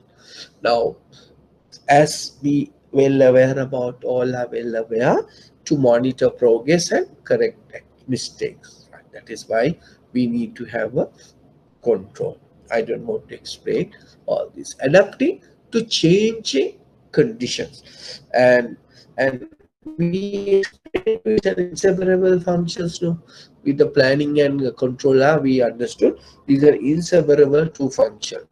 So if something changing conditions, right, we need to change the plan, right? And accordingly, we need to change your control. So control is adapting to changing conditions, and to facilitate, delegate, and teamwork. So that's also an important, right? For controlling, also facilitate delegations and teamwork. Next, limiting the accumulations of errors, right? So accumulations errors are not going to take place because we have a very much control system. So then minimize the cost, right? The important thing is control is minimize the cost. Every steps involving in the control process, minimize the cost. Then coping with organization complexity, right? You know that what do you mean by that? Because the organizations change, and the control also accordingly need to change. It has to be cope up with changes. And as we well aware, the next part, it is control is there to maximize the use of scarce resources, and control cell tells you how to use your uh, resources efficiently and effectively, right? And also control always coordinate us with objectives and goals. We discuss and objectives. Can you remember one of the prime functions? One of the prime functions on objective. Can you remember? We discuss functions of objective. We call prime planning the first one, right? Okay. Relevance. Okay. Remember all these things, right? Okay. So this is under, it has to be falling in line with objective because evaluation need to be based on objectives, right? So controls need to be support the planning process, and control also aid in decision making, and especially verifications of your policies, right? So this policy what you have introduced to the bank, or maybe good or not, some sort of a verification. Control aid in decision making. Example, you can say the policy verifications, right? If you want to see whether what the policy you are developed may be good or bad. Last one is, as you say, it is what you call make plan effective, right? Make plan effective. Okay, right. So with this, we are going to discuss not much, right? Okay, we can maybe control, right? Okay, so the next part is what we are going to discuss: the process of controlling. Okay, right. So this is an important area. So you need a break, or we will continue with this and then take the break, or you need a break and then we'll discuss the process of controlling. මොකක්ද ඕනි ඉස්සලා මේක කරලා ඉවරලා මේකට චුට්ටක් වෙලා යනවා විනාඩි 15ක් විතර. මේක කරලා බ්‍රේක් එකට යනවද නැත්නම් බ්‍රේක් එකට ගිහිල්ලා මේක කරනවද? What do you feel? ඉන්නවද ඔයගොල්ලෝ? ඉන්න කට්ටිය? What do you think? You want to continue, or we'll go for break and then start this one? Continue and go for the breaks. Okay, right. Okay, so we'll continue. Okay, so then we will discuss now the process of controlling, right? Now, the first one we call established performance criteria. Now, any organization, you have things like that. Process of controlling, right? Establish performance criteria and standards for measuring performances. I think I'll discuss with you what do you mean by a criteria and what do you mean by a standard. So what do you mean by a criteria? What is criteria mean? What is control, right? And standard mean how much. So basically it's like that, very simply we call. Now most of the time what happens, a lot of students will learn all this process of communication. They talk about established performance of criteria and standard for measuring performance. But we don't know what do you mean by a criteria, what do you mean by a standards, what are the real meaning of that, right? The criteria mean basically what I'm going to control. That's the criteria. Now say for an example for criteria, those are measurable things like profits, like sales, like the debt capital, your stress level, daily productions, all are okay. If you take the in HR, the absenteeism, labor turnover. So those are what you call criteria, right? Those are, we call them as criteria. I think you understood, right?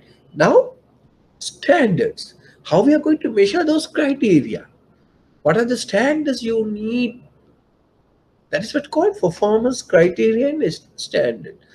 Criteria, what to control, what is control. Example, as explained to you, profit, sale. Now say your leverage ratio, also how much of contributing for your capital by the debt, right? That's a leverage. So debt capital ratio, daily productions, stress level, right? Labor turnover or absenteeism, whatever. Then what is standard?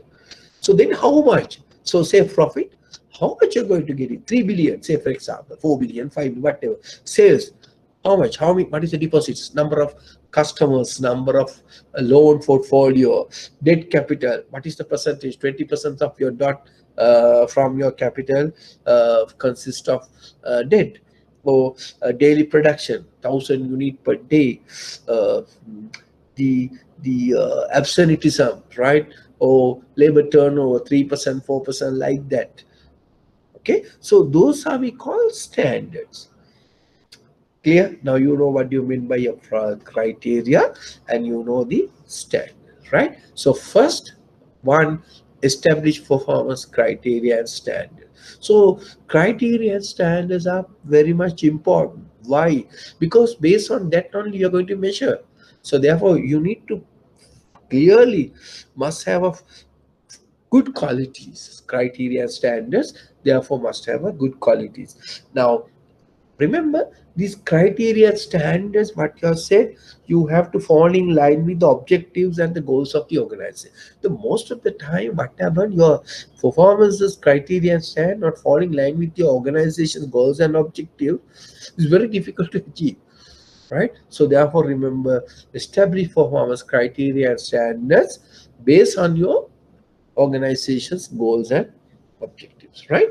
Then and also remember, easily measurable. Now sometimes then only everybody can understand, right?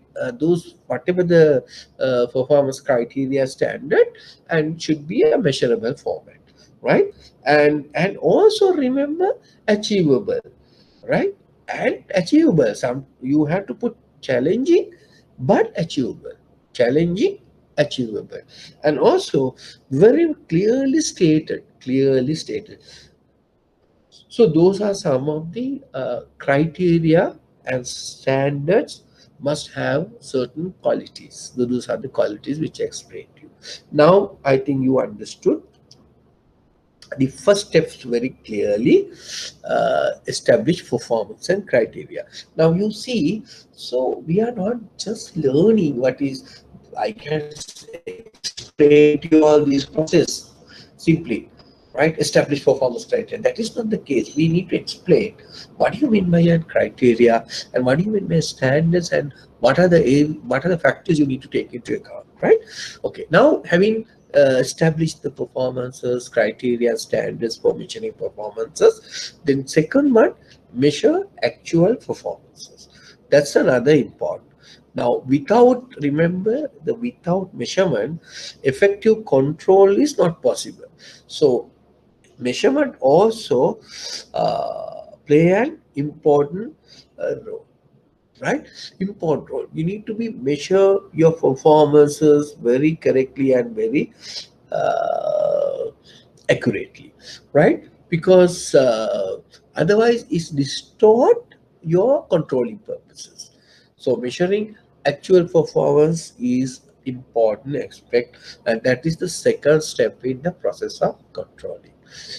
Third step we're going to discuss, okay, compare actual performance against standards. So that's the normal deviation, so gap analysis basically, right? Now it is another important area. Compare actual performance against standard. Right, now you have the standards what you have set in the very first stage of the controlling process. At the second stage, you just compare the actual versus against the standard. Now how can you comparison, how can you make the comparison? You can do it in a different way. Sometimes in HR, in financial, we call vertical comparison or vertical analysis, or maybe horizontal analysis, or maybe different ways, right? That means you are basically comparing historical basis, or you can do it in a relative ways. or you can think about the benchmarking, right? You can base and make in comparison by the different ways, right? One method is horizontal, relatives, and benchmarking. Benchmark with some other organization, right? Okay, right. Maybe this industry standards and things like that. Then uh, that's once you've done this one, now you see maybe the positive and the minus. So then the next point is evaluate and take corrective action. Evaluate and take corrective action, right? Now say for an example, uh, now compare an actual performance against standard. When you look at it in marketing terms, we'll say the customer, for example, is service level uh, performance, right? Compare actual and performance. Now say you are expected, the customer is expected certain customer service when you go to the branch, right? And what you perceived, right? Perceive mean you go to the branch expecting certain things. Now say you go into the bank for withdraw money or open an account. You go to bank and say I'm at least I need to spend 1 hour or so. That is your perception, right? But that is expected, but that is perception. Then you noted that it is tally. So you spend 1 million 1 hour. So you spend 1 hour. So you are satisfied. Why? You are supposed to be a satisfied customer. Why? You accept you going to be there for 1 hour. So you are satisfied. You are going with that intention.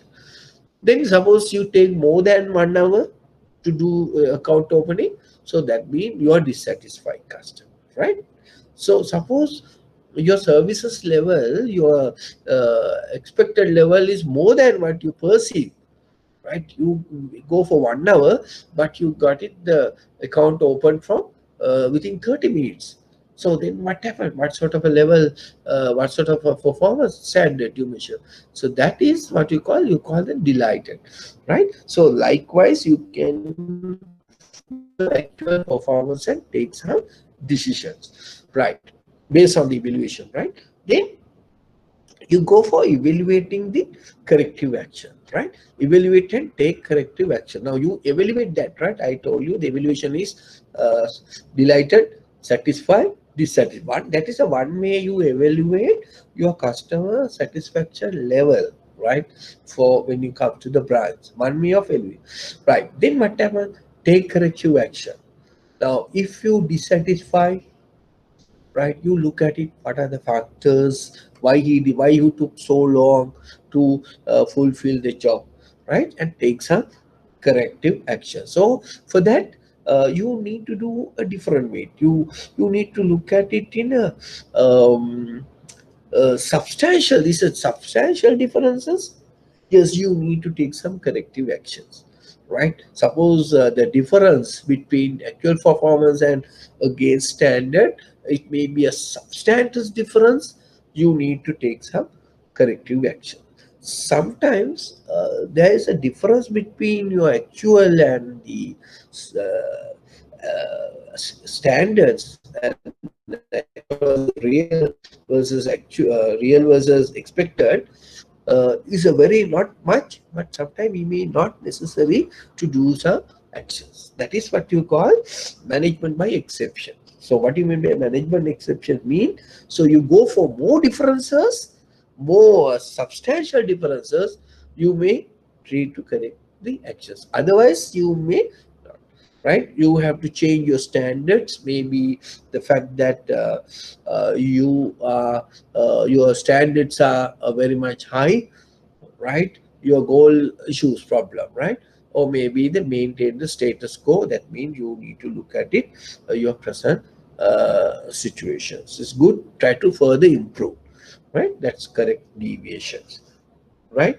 Okay, so these are the some of the these are the process of controlling, right? What are the process of controlling?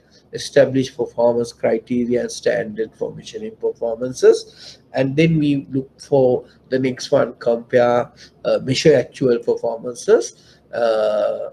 It is important again, compare actual performance against standards and evaluate and take corrective actions, right? If the difference is so big, you may relook at it, your criteria and standards, maybe change the standards, or maybe along with this, and we change, or we try to further improve. Otherwise, not take much actions to correct, right? So go as it is, right? So these are some of the uh, uh, things I need to highlight under the control process, right? Okay, then we may look at it, type of controls, right? Now, there are three types of controls.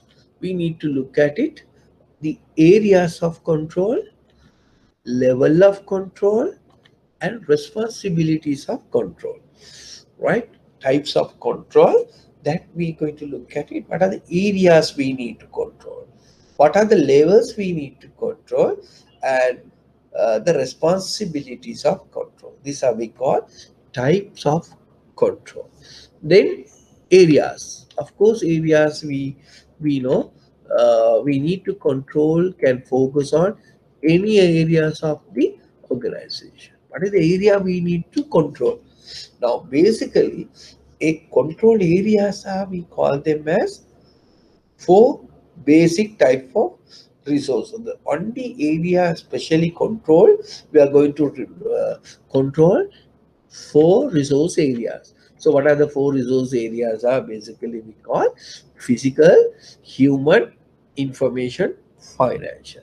Now, if you really look at it, what is the control function areas? Areas are our resource areas, right? Physical areas we are going to. We look at the inventory management control, quality control, equipment controls, and all of comes under physical. The area we are going to control, physical.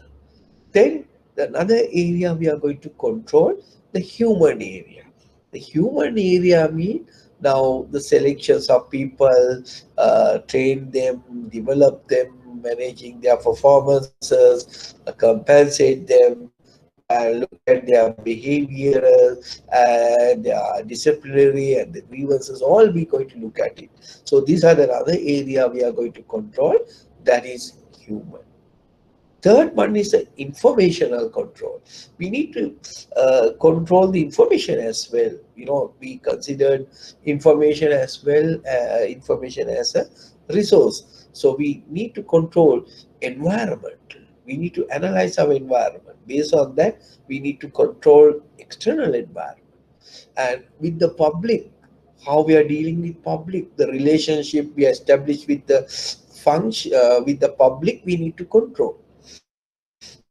The public relation mean the manner in which the organization have a relationship with different public groups of the in the organization. Public groups are referring to maybe your media, your customers, your lobbies, your pressure groups, your government. All are we call publics, right? So you need to control all these things, and then the work schedules as well.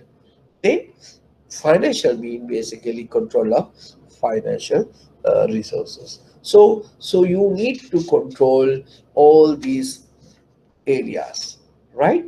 All these areas. Then we moving to the next area is what you call the level of control. There are important areas we call operational controls, financial controls, structural controls, and the strategic controls, right? These are the three operational controls.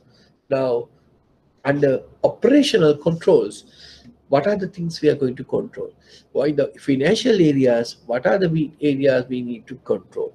Structural controls, what are the areas we are going to do? This is what you call level of control. Now we discussed earlier, there are type of controls. One is areas of control. And the areas of control, what are we going to cover? Control: physical, human, information, and financial. And uh, level of controls, classifications of controlling methods, if you put it like that correctly.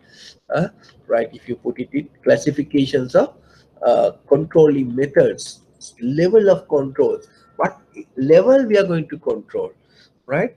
We look at it operational, what are the controls level, what are the things we need to control under operational level, right? So what are the things we need to control under financial level, right?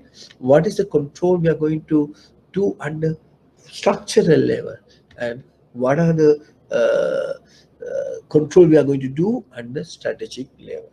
So there are different levels. We also need to look the control aspects like areas of control, right? Okay, then we first look at it, the operational control. Now I think better to go for break, no? Right? So I also having some time need to rest. So we'll have a break, Puta. Okay. So what time you can come? Now is what's the time now? Almost 10:45. 11:15. Too much. Right. Okay. 11:10. Right. 11:10. So be at 11:10. So we will continue the balance part. Maybe I think can cover, most probably, yeah, can cover, or maybe we'll continue for the next week. So we'll have a break and come back 11:10. Okay, so we'll have a break, come back 11:10. We will continue from that point.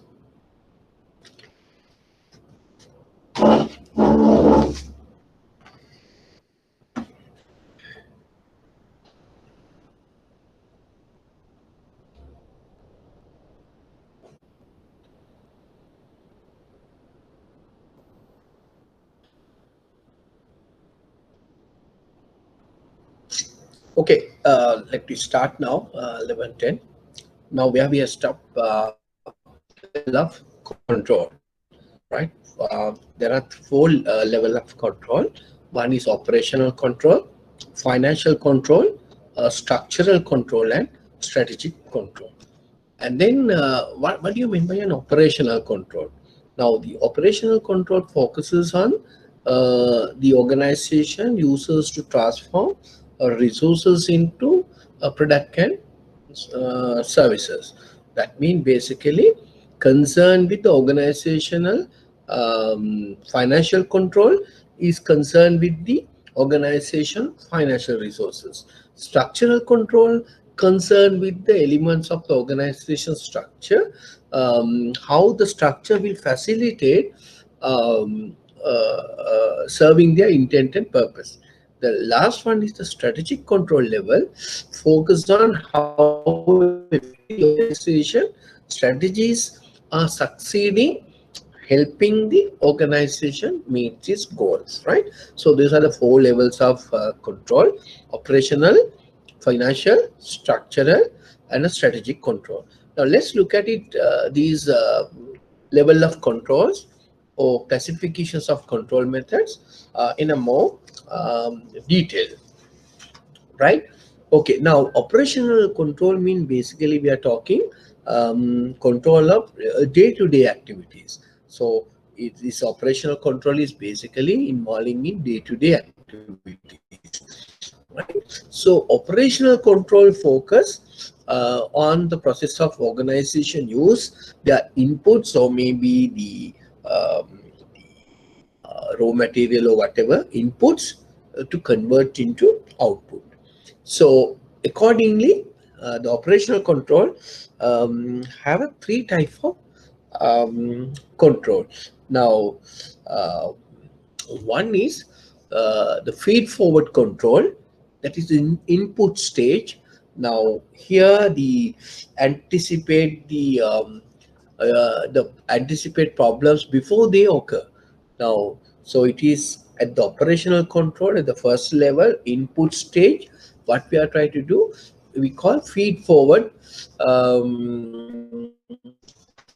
control, right? So under feed forward control, we are going to explain to you in a little while what the feed forward control. And the second one is the conversion stage, right? That is a concurrent control, managing a problem as they occur.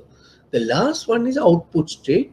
The feedback control mean manage problems after they have arisen. So there are three types of control: before something happened, while things going on, and after something happened. So that is the operational controls. Therefore, can be further divided into three types. One is feed forward control, concurrent control, feedback control. Now let's look at it these things in more little detail. Now first, feed forward control, or sometimes we call preliminary control. Now focus is on the inputs into the organization system. Now here what we are trying to look at it, we are trying to look at it, attempt to monitor the quality or quantity of financial, material, human, and other information resources before they actually become a part of the system. So first we look at it, the three things. The first one, the feed forward control, where at the input stage we look at it, input as financial, as explained to you, the material, human, information resources are available, right? These are available at the very first level. Maybe if you think about the raw material, for an example, the material, whether the raw material are having enough quality. Financial resources are is you have the enough money to do that, right? And also information, the correct information we receive, like that. So first you need to do under operational control is the input stage. Now, example for feed forward control is budget. Example, budget. So budget will tell you how much you're going to spend, when you're going to finish, and all sort of things will have to be explained. So that is before anticipate problem before they occur. So example for feed forward control is budget, right? Okay, example is budget. Then the second stage, the concurrent control stage, that is screening control stage. The focus on meeting standards for quality or quantity during the transformation process, right? Okay, the second one is the transformation. So under the what is under conversion stage, what we are expecting, basically we are expecting to minimize the error, right? What is expecting? Minimize the error. Now, say for an example, um, say for an example, um, right? Try to eliminate the damage, the risk, or whatever, right? Supervision is important in this level, right? And the concurrent control stage, good supervision. The last stage is called the feedback control. That means output stage or post action control. So maybe look at it. Example, monitors the output of the results of the organization. Example, financial statements, or if you are going to look at it, analyze the performance of the organization. Through the financial performances, we are going to look at it, whether other activities are good or bad, right? So there are three types of basically operational control. One is feed forward. The example for feed forward, we basically depend on the the uh, the input from terms of financial resources, maybe the material, maybe the HR, maybe information, and all things are in good conditions. Oh, good. At the input stage, we are going to control. Example, budget, right? When you move into the second stage of operational control, we call them as conversion stage. That is concurrent control. Concurrent control, what we are look at it, better supervision, right? We try to minimize the errors as possible. Third step we call output stage.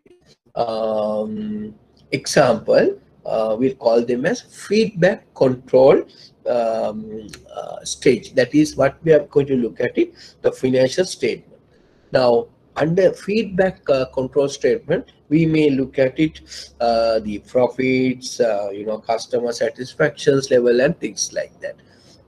And the conversion stage, maybe we look at it, say for an example, selling, productions and things like that. We are going to look at the concurrent stage, right?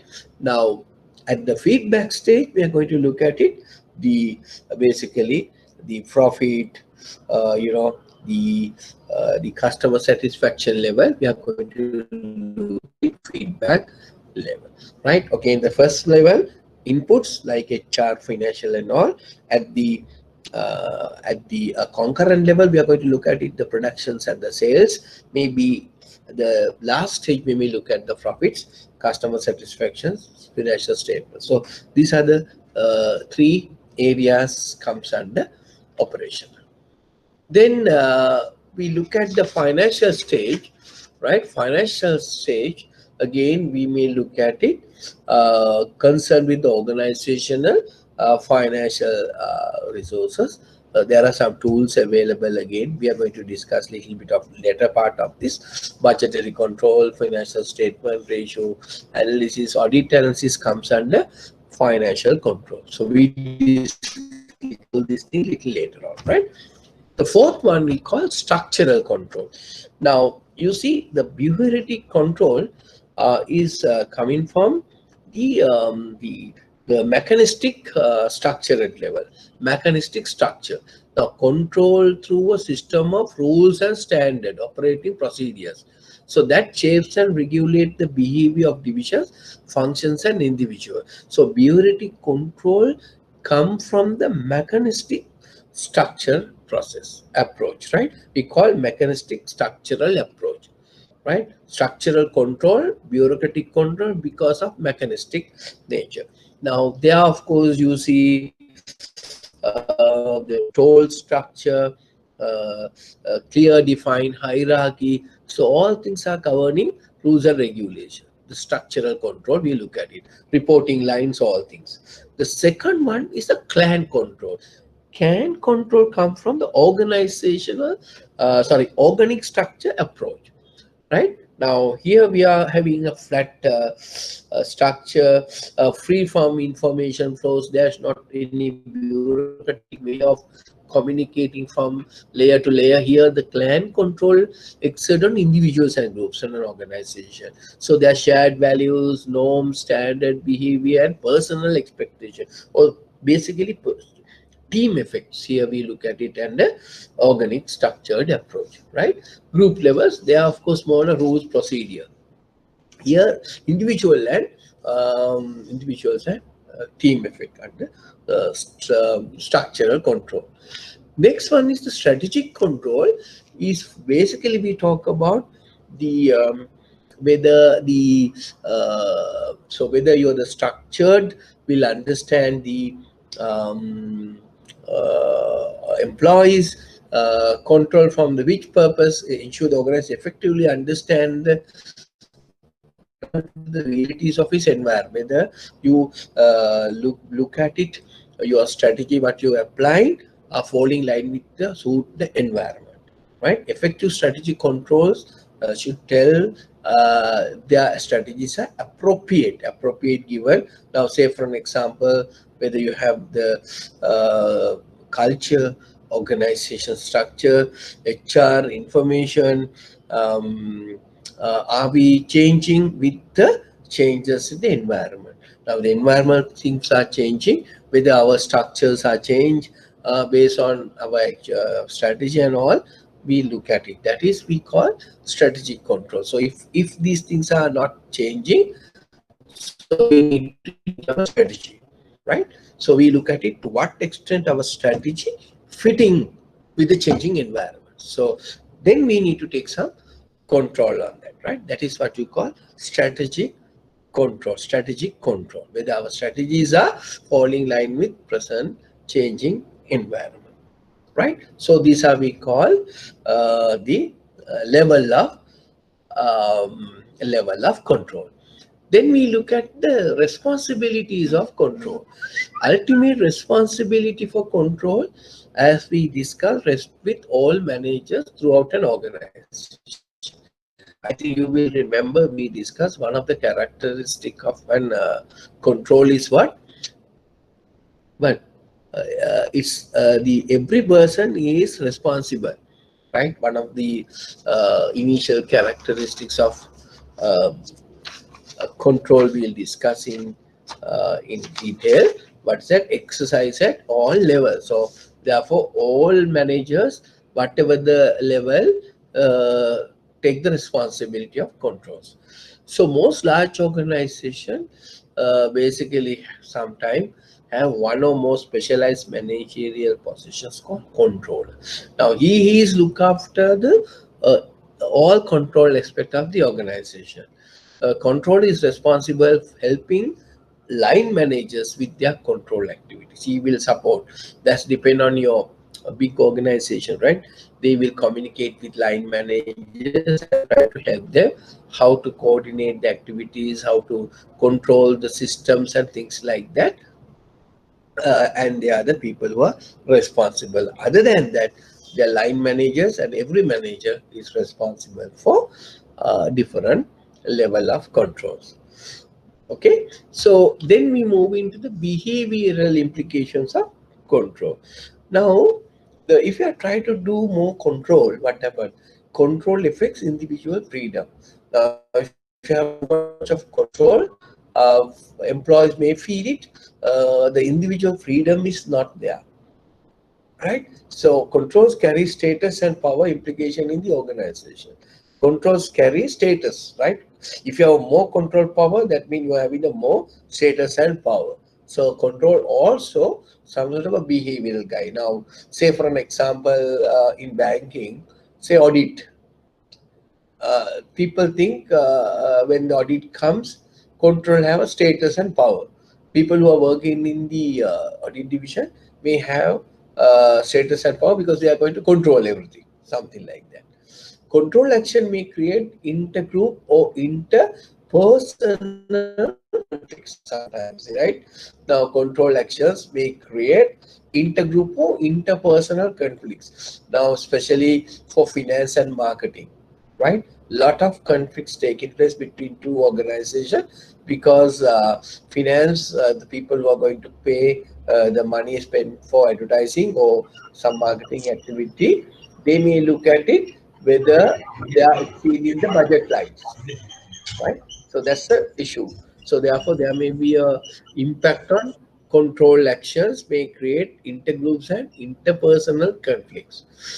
Then excessive number of controls may limit flexibility and creativity. So more control, our thinking capability or creativity may comes down. These are the some of the behavioral implications of control, right? So what are the four important things? Control affects the individual freedom. Controls carry status and power implications in organization, and then there may be a conflicts, and number of controls may limit flexibility and creativity. Okay, now let's look at some of the barriers to successful controlling. One important thing, uh, maybe sometimes overemphasis on short-term figures than a long-term issues. Right? They may control may look at short-term rather than the long-term. And also, control may, as we correctly explained earlier, some behavioral impact. It impacts the employee frustration. And control also, falsifications of report sometimes can encourage falsification of report. That means, so because of the control, you may try to report wrong informations. And that also, you're trying to hide certain information. Those are some of the barriers to successful control. So how we are going to set the good behavioral overcome such resistance? Wait. how can you overcome this behavioral resistance, right? Now, in that case, you can say set meaningful, acceptable, and attainable standard, right? That's the important things. We discussed that one at the very early stage in process of controlling. First step, when you're setting standard, it has to be acceptable to everybody. Usually, better to discuss and set the targets or whatever, and establish an effective, accurate, and timely two-way communication. That's another important thing. We are not just set the standards, but always better to discuss, two-way, have a communication. Then there must be a reward system, right, of standards. That is why one of the reason why performance based remuneration systems came. Somebody has to reward who is attained the standards, right? So that is why performance based remuneration systems came. The fourth one, develop voluntary cooperation, participation, self-discipline. So it now remember, the control you can't do it in forceful. So it is always successful if your control system have a self system, and also self-discipline system. So through these guidelines, you may overcome some of the behavioral implication result as controlling methods, right? Okay, so there may be some behavioral implication because of control, but how can you overcome such behavioral implication, bad behavioral implication? How can you overcome those bad behavioral implications? These are the four areas. First, decide, jointly set the standards, and always have a two-way communication, and then reward attainment of standards. People who achieve must reward them, and also create the culture within the organization. The control is there just to guide you, um, not to disturb, not to punish you, and you yourself has to be developing. That is why it's called control. Is a self-control and self-discipline activity, right? So these are the ways you can use it to overcome such bad managing behavioral implication, right? Now, as you see, there are a lot of control methods and techniques available today. One is the financial controls, other one is a non-financial control. And financial controls, we say costing, financial audit, financial budget, break-even analysis, financial statement, ratio analysis, all are financial control elements. Whereas supervision, quality control, inventory control, security personnel, performance evaluations are we call non-financial control techniques, right? And sometimes in today's context, the balance scorecard also used for non-financial controlling techniques. You know, the balance scorecard developed by Kaplan, and he said there are four perspectives you need to evaluate. One, not only the financial, and also customers and internal business process and learning and growth. These are the four areas. Those are three critical success factors you can use for um, uh, techniques to evaluate the non-financial, right? These are the areas we may look at it. And also some common techniques you have highlighted the same thing what I explained to you. Now, say for an regulator like central bank may look at it certain activities of the bank, right? They may have some measurement for to maintain certain liquidity ratios, capital adequacy ratios, like that we have now. Say for liquidity maintenance, central bank has have the controls. What are the controls in liquidity? So the banks need to have a 20% liquidity, and we must have a SRR percentage, and then we have a net funding ratios, and leverage ratios, like that we have a new controlling systems. And also for capital adequacy ratios, we need to implement maintain conservations buffers and tier 1, tier 2, like that. They have given some control. So how much you need to maintain, right? Now the present situation is 12%, but earlier is 12.5 for all other banks except for domestically strategically important bank.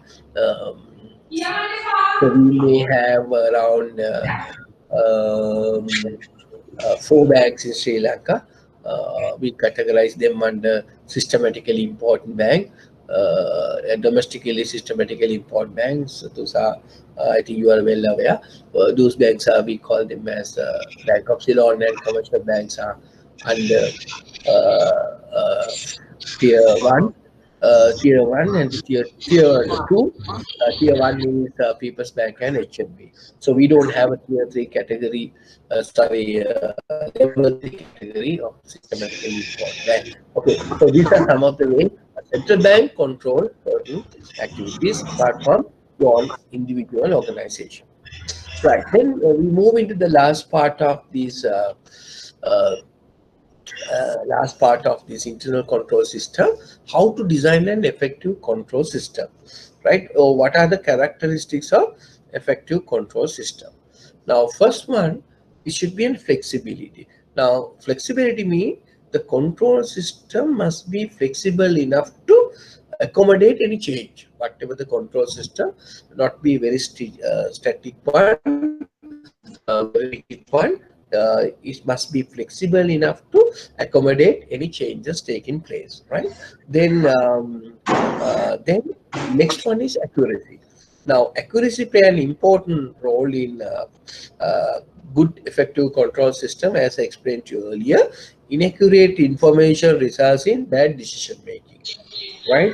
So the inaccurate information results in a bad decision making and inappropriate managerial actions based on that. Now the decisions, we take action. So if your decision is wrong, your actions also wrong. So therefore, accuracy of control system information is play an important role.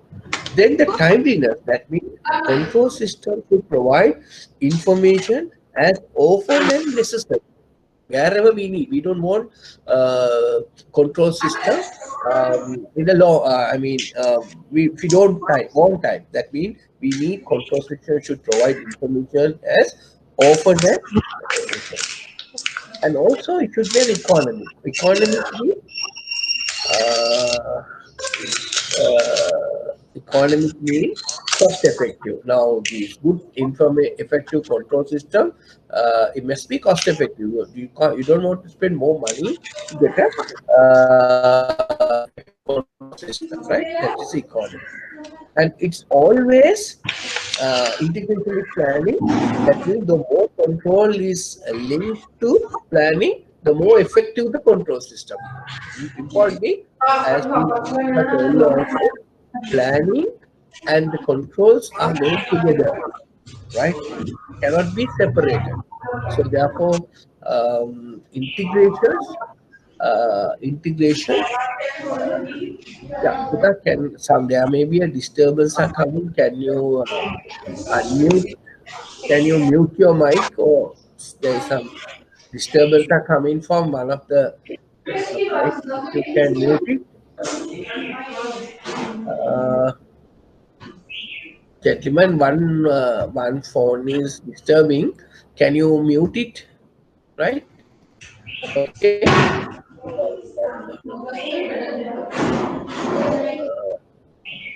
One of the students' mic is disturbing. Can you mute that mic, please? Right. Okay. So and also good effective control system. As for everything, we need a uh, good top management support, right? We need a top management support. Uh, And then, as we explained, so we need all managers in the control, participation of all managers in the control process. Right. These are some of the characteristics of effective control system. So from that point, we just covered the control system, control function uh, of an organization. So what we discuss, just to summarize what we have learned, we discussed the why control is important and some of the definitions of control functions and some characteristics of controlling, and we discuss the importance and purposes, and then we discuss the process of controlling, and then type of control. Under that, we discuss areas of control, levels of control, responsibilities of control, right? Then we discuss more details of operational control, financial control, structural control, and strategic control. And then we discuss who are the responsibilities of control, and then move into certain behavioral implications of control, how we can overcome such behavioral implication, right? Okay, so the definitions of internal control. Internal control mean basically the policies and procedures are established in the organization to having any unavoidable things. Now, remember, um, decision making definitions of control mean it is a process within an organization to provide reasonable assurance regarding the following primary objective. What are the objectives? Reliability and integrity of information which are provided from the bank, compliance with the policies, plans, procedures, laws, and regulations, and the safeguarding of the assets, the economic and efficient use of resources, the accomplishment of established objectives and goals of operations and program. So internal control and provide assurance. Oh, what assurance? Reasonable assurance. We can't give 100% assurance, but you provide sorry, reasonable assurance regarding achieving objectives. The following objective. What are the objectives? Is there? One is to we have to be rely on the integrity of information provided by the bank. That means the annual statements or financial statement, because it's also a fraud, right?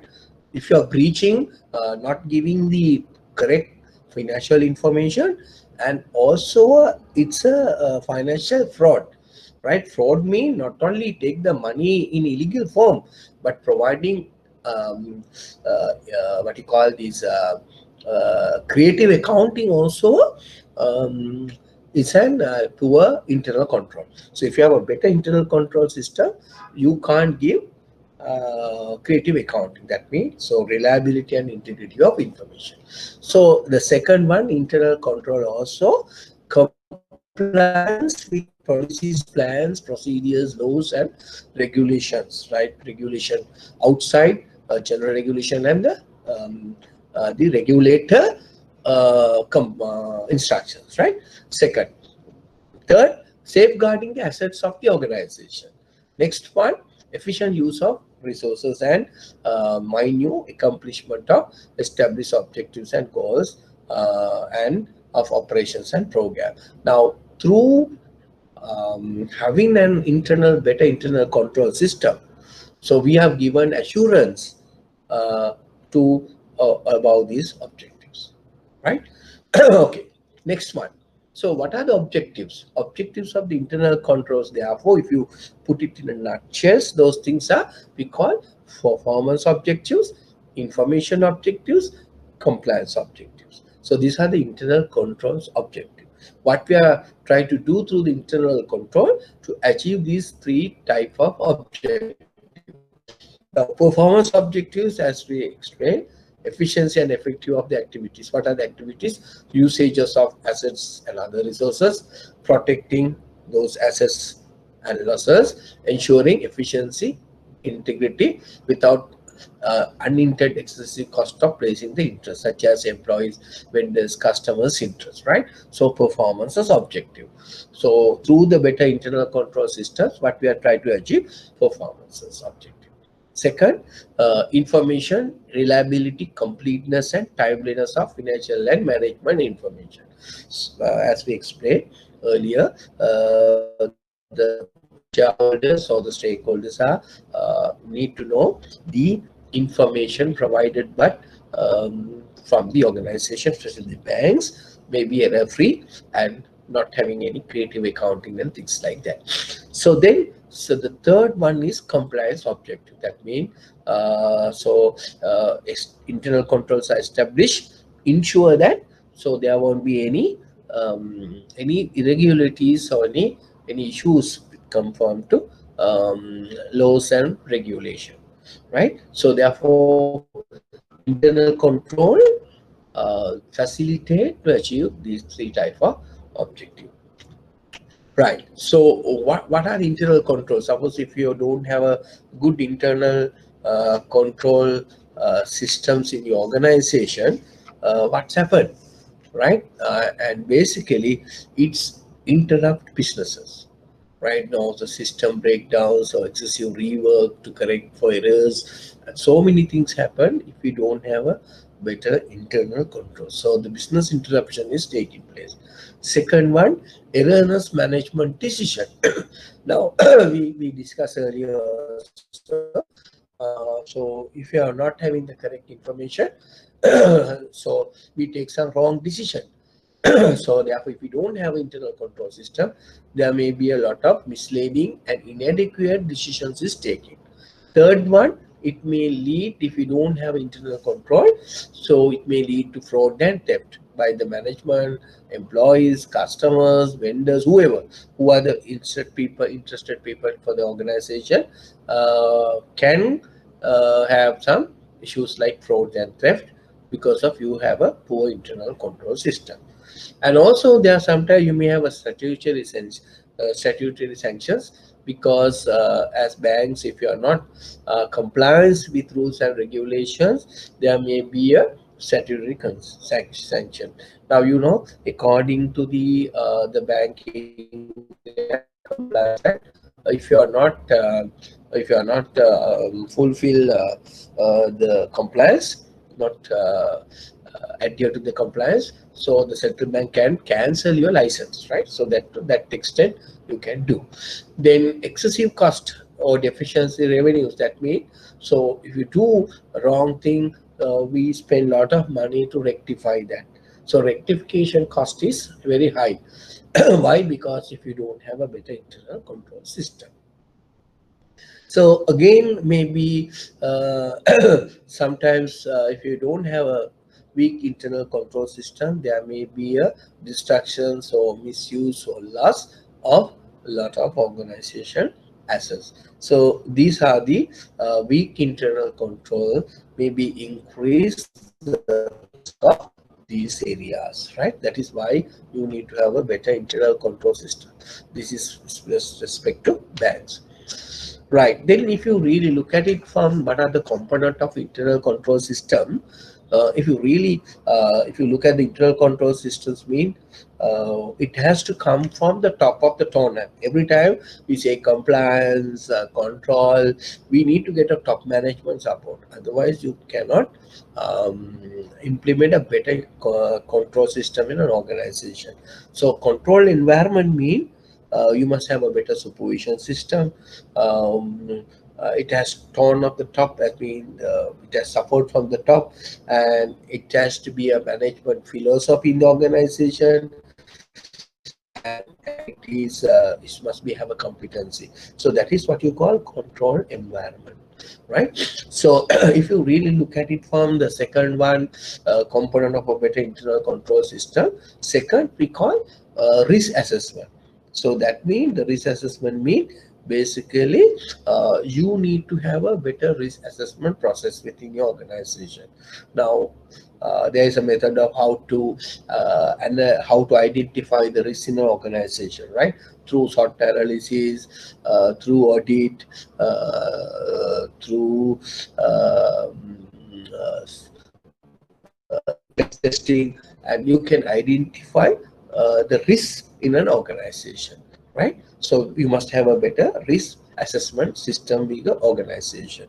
And then you may have a control activities. Now control activities mean you must have a systems in the establishment called you must give a first, of course, the training for them, and then you may have a better verification system, proper approval system, and you may have a reconciliation systems. So all are what you call the control activities of is part of a component of an internal control system, right? Control activities must be there, like verification, approval, reconciliation, and things like that. So we usually do, right?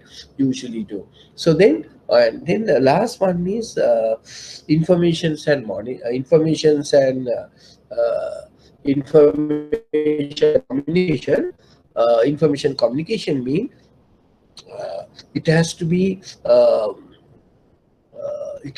basically communicate to the relevant parties concerned whatever the some things, right? It should be communication, information and communication. These control activities need to be communicated, and also these things to be monitored, especially the compliance officer and the internal auditor in the organization must are responsible people to see whether these internal control systems are taking place within the organization.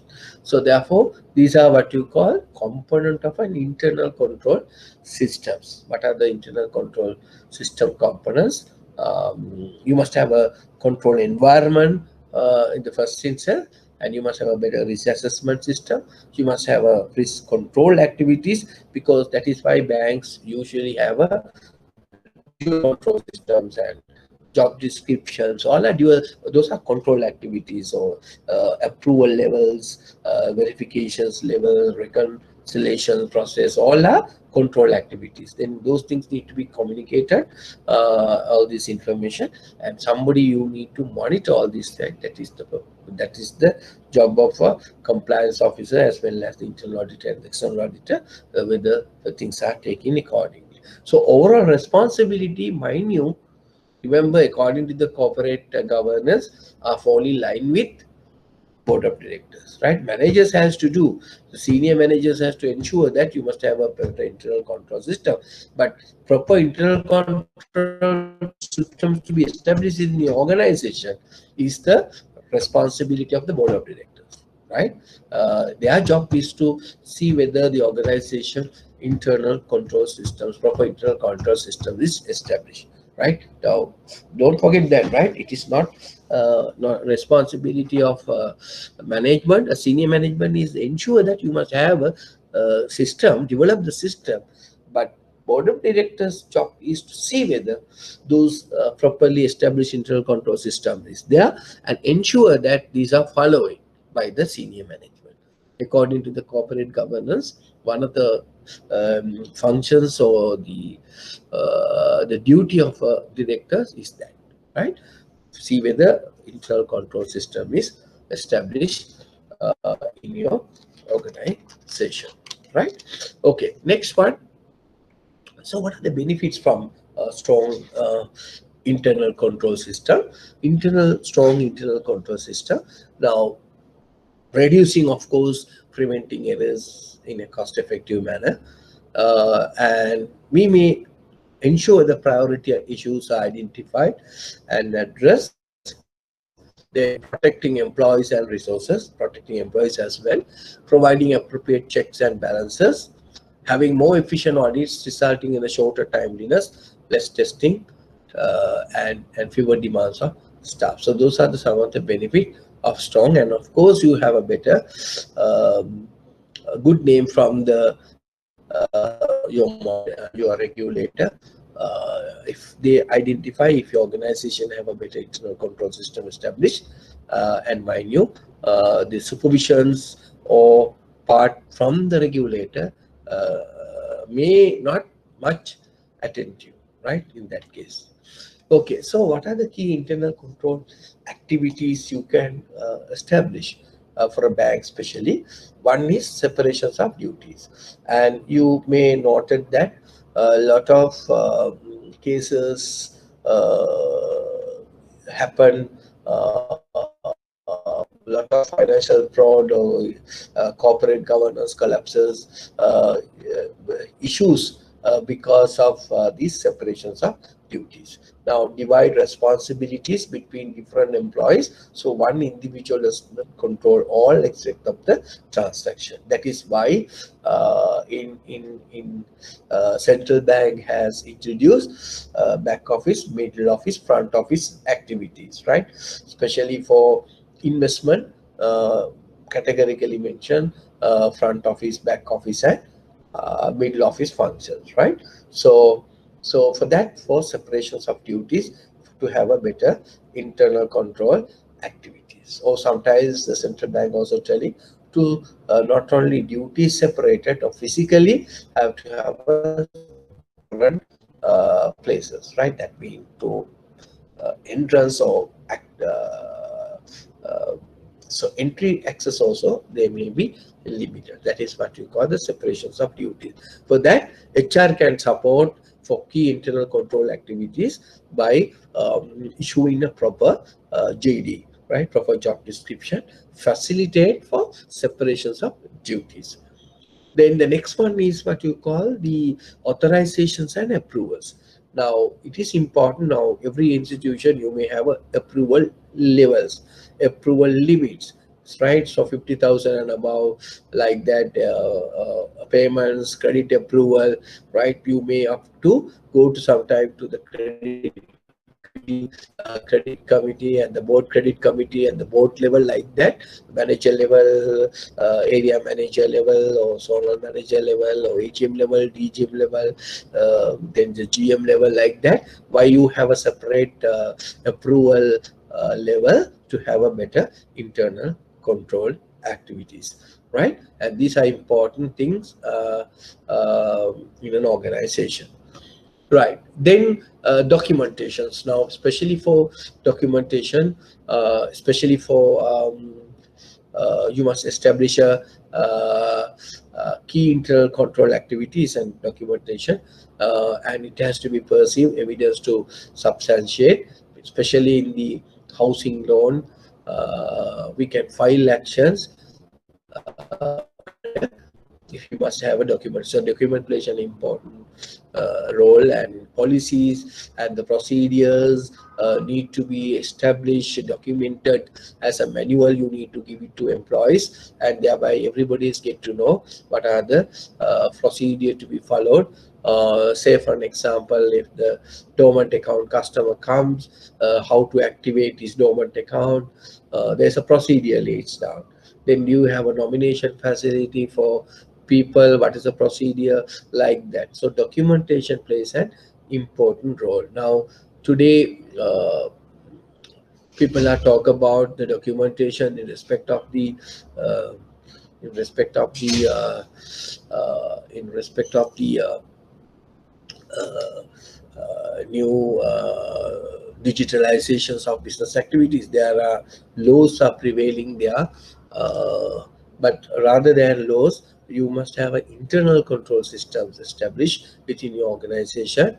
Have a, as I explained to you, have a proper policies and procedure manuals are there, right, to what to do and what actions to be taken when there are some issues, right?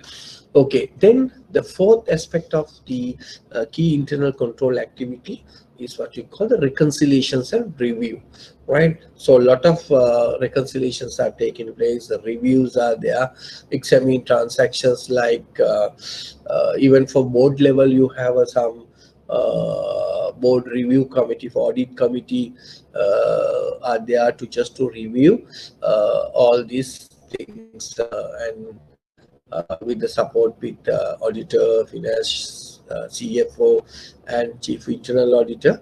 The board level also have a board audit committee, integrated risk management committee. So to review these internal controls are properly placed, right? And fifth one is the physical aspect.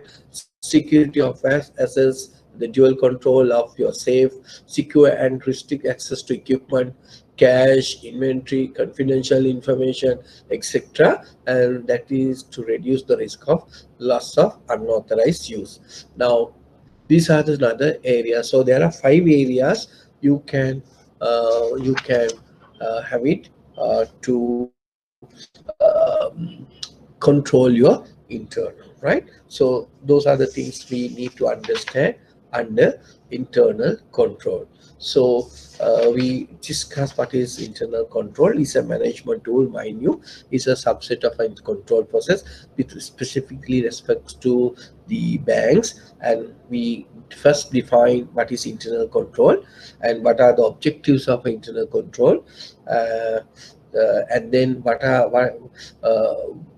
the risks faced by organization with internal control systems, and what are the benefits you're going to enjoy through proper internal control system, and what are the 5 key internal control activities: separations of duties, authorizations, documentation, reconciliations, and security of assets, right? So these are the things we need to understand from the internal control activities point of view, right? And then we move into the last part, that is what you call performance management. And I try to explain you little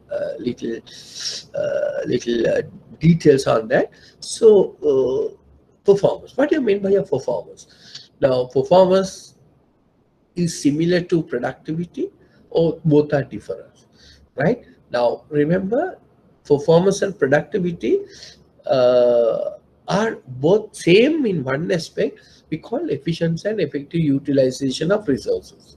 So performance also expecting that, productivity also expecting that. What is the difference then? Now, difference is guided and assembled by the multiple equally important standards of effectiveness, efficiency, and equity. That is the differences, right? Now, performance are not the same as productivity. So, what is basically performance management means employees' output and activities. The total employees' output and activities is called the company's goal. Employees. That is a performance management.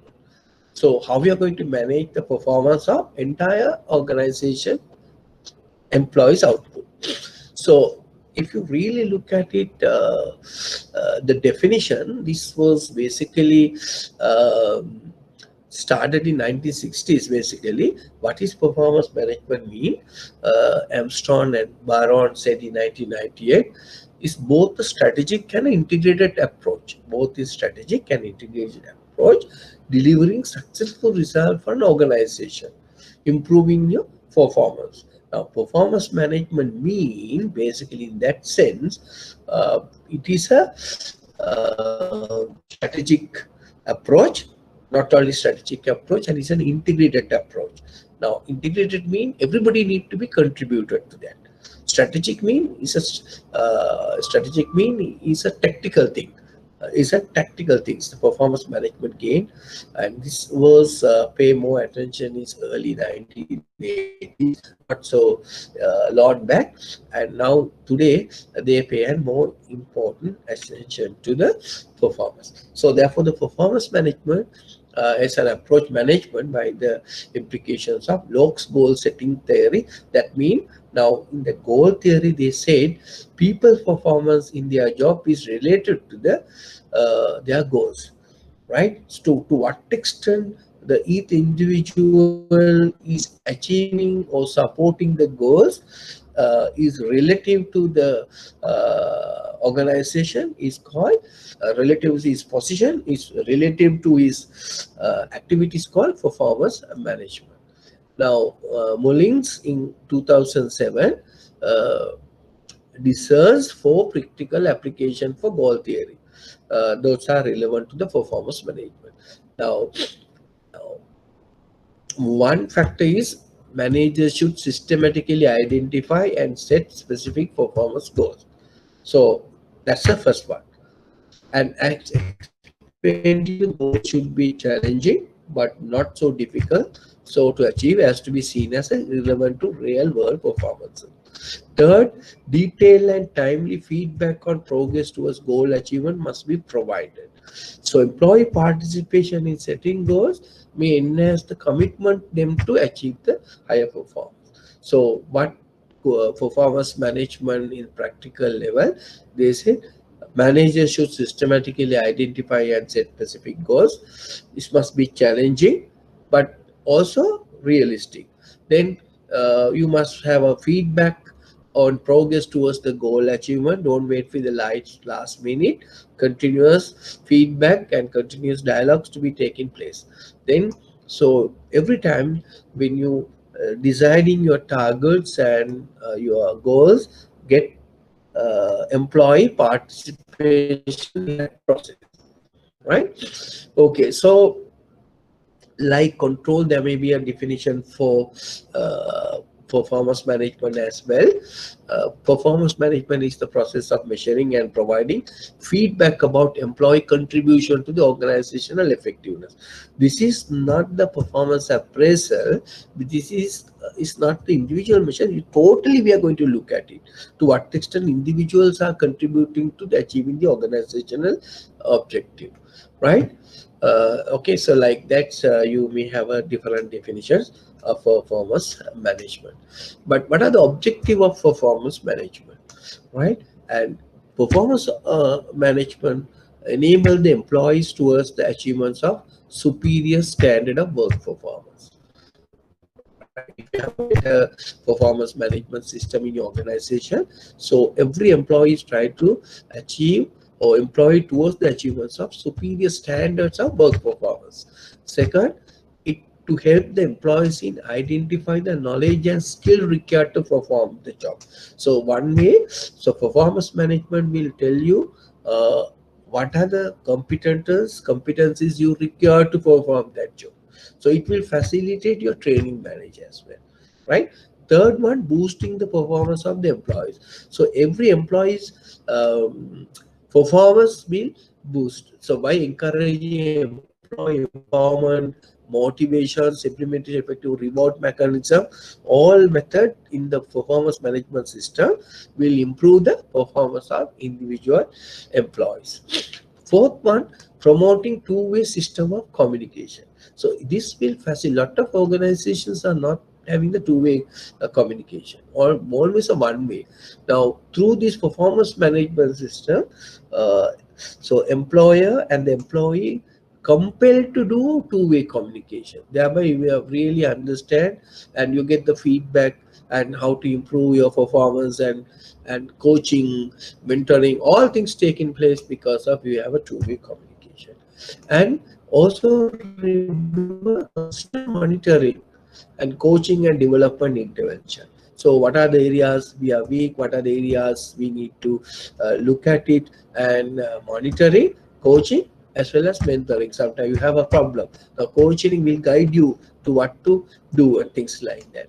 And creating a basis for several administrative decisions like strategy planning, succession planning, promotion, performance-based payment. So this employment management, or I mean performance management, will support to take lot of administrative decisions like strategy planning, succession planning, promotions, performance-based payments, all things they will benefit because of this performance management systems, right? Then we moving to the next one. Now remember, the performance management uh, is a broader than the performance appraisal. That's what I want to highlight, because performance appraisal is in the performance management system, right? Actually the P performance appraisal is a subset of personal performance management part, we look at individual, but here performance management, we look at from the overall point of view, right? Overall aspect of the organization, not individual aspect. Then performance management is more broader than performance appraisal. We look at from the entire organization's point of view, and personal performance appraisal integrated part of PM. And remember, heart of personal performance management is PM. So some of the things we need to look at it in that case. So performance appraisal is the individual, but performance management is for an organization. So what are the performance management activities? So key performance management activity. One, preparations of performance agreement. Second, preparations of performance and development plans. Third, management of performance throughout the year. Fourth one, performance review. So these are the performance management activities. Those are four key performance management activities. Let's look at it, these activities one by one. Preparations of performance agreement. So preparations of performance agreements or contracts. Now, as we explained to you, we need to set individuals or team objectives, how performance will be measured. Everything we need to discuss after discussing with relevant people, right? So we need to discuss and come to an agreement. This is way how we are going to measure the performance. This is our goals, how we are going to achieve these goals and things like that, and we discuss, right? Some typical areas of for setting performance targets are listed below. So I'm just giving you some. Okay, you can test the performance targets based on sales, growth in turnover, profitability, shareholder value, right? Waiting times for pass rate, for functionality, attendance, some of the performance targets. So, for example, for bank, you can set for deposits, growth in turnover in terms of the loan portfolio, deposit portfolio, profitability, shareholder values, customer waiting times in the queue for branches, pass rate, that means cost for employer, deposit for employer, attendance like that, attendance ratios like turnover ratios, things like that. So you can set performance targets for different people, right? Okay, then what, once you agree for terms and conditions and things, we may go for preparations of performance and development plan. Now set out detailed performance and personal development needs. So in there we discuss about the what are the strategy, what are the support you need from the management, what are the training support you need, and things like that we discuss on that, right? So then we look at it, managing of performance. We need to look at it, your performance throughout the thing. So through that, we may facilitate, make, implement. If you are not progress, you can review, and then if you need learning, coaching, training, intervention, right, and identify the competency gaps, right? So all things we can do through this stage. And if necessary, counseling, you know what we mean by a counseling. If some problem you are facing, they are supporting to have counseling, coaching mean give proper directions, training mean provide training for to develop certain skills like that, right? Then last one you call performance reviews. So performance reviews involve both taking a view of an individual progress. That is why he called is a part and parcel of PM, is a part and parcel of PA. And then results managed with against the targets. The employee can be given feedback. Agreement can be reached on ongoing development needs, further performance target, to review the targets, all things that can be related to your salary or whatever. So performance review, the same thing, but we look at it from the entire organization's point of view. So that is basically the performance management. If you really look at it today in HR, today people are talking about performance management rather than performance appraisal. Performance management, we look at it from the entire organization's point of view, right?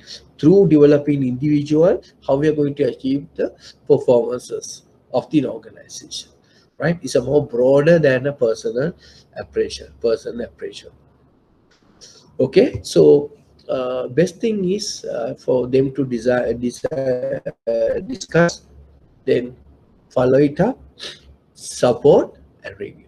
So that's the four main performance management steps involved for an organization, right? And those are very broad and very new things. I just try to briefly talk about on what is performance management. So all are in one way we talk about control aspects, right? Control aspects of an organization. So today what we discuss it very broadly, we discuss what is control function of an organization.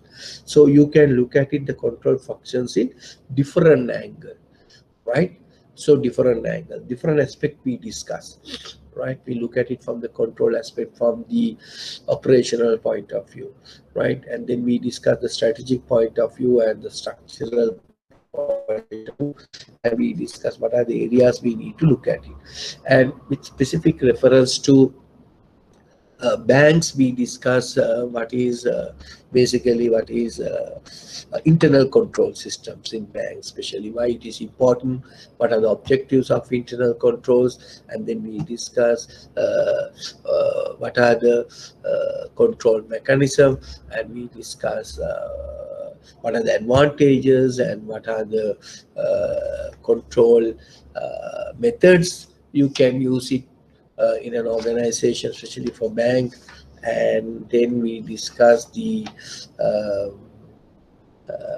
control activities, and then finally we discuss performance management. What is performance management? What are the objective of performance management? Why, how we differ from performance appraisal? And then we discuss the what are the steps of performance management activities very broadly. I'll just summarize and put it to a very small set of notes, right? Performance management activities. Okay, so performance management mean collectively how can you use your entire employee to achieve organizational goals, right? So that is the performance management is basically talk about. Not individual, yes, individually you need to do, but we look at from the performance point of view, we look at it the entire organization employee, how they bring to it, how they direct them to achieve the organizational goals and objectives, right? So that's we have just completed the uh, completed the control aspects of the right. Now we have just completed five uh, 4 days, that means 20 hours of the people managing people in organization. We just complete the management skill, and then the next week we are going to discuss about managing people. There we start with leadership, and then we are going to discuss motivation and HR functions, right? These are the areas we are going to cover the next 3 weeks, and finally we are going to touch about the ethics and professionalism in business, right? So I hope you understood what I explained to you. You have any problem, please raise. Uh, Otherwise, we can wind it up for today. Any questions, Futa? Any clarification you need? Any clarification you need today, or you're okay what I explained to you, Gayan? Okay? Isivara and Tayaparan, no? So you are the guys you see, but if you look at it from the web, from the from the uh, so from your a lot of students are I don't know how, even though there is not involving in this in the classroom, the actual lecture room. But if you really look at in the uh, from your recorded versions, right? There may be a lot of YouTube. If you really go through your YouTube, and I just want to check whether how many of read this. I mean, follow this class. There are me around 40-50 students follow the recorded version in the classroom lectures, right? Through the YouTube. A lot of students, around 50-60 students, are going through the lectures, not only the same day, maybe some other day. But it is always better to be participate with me, then you can ask questions, right? Okay, doesn't matter. So we will stop today, and we will continue on next Sunday. We started with leadership, right?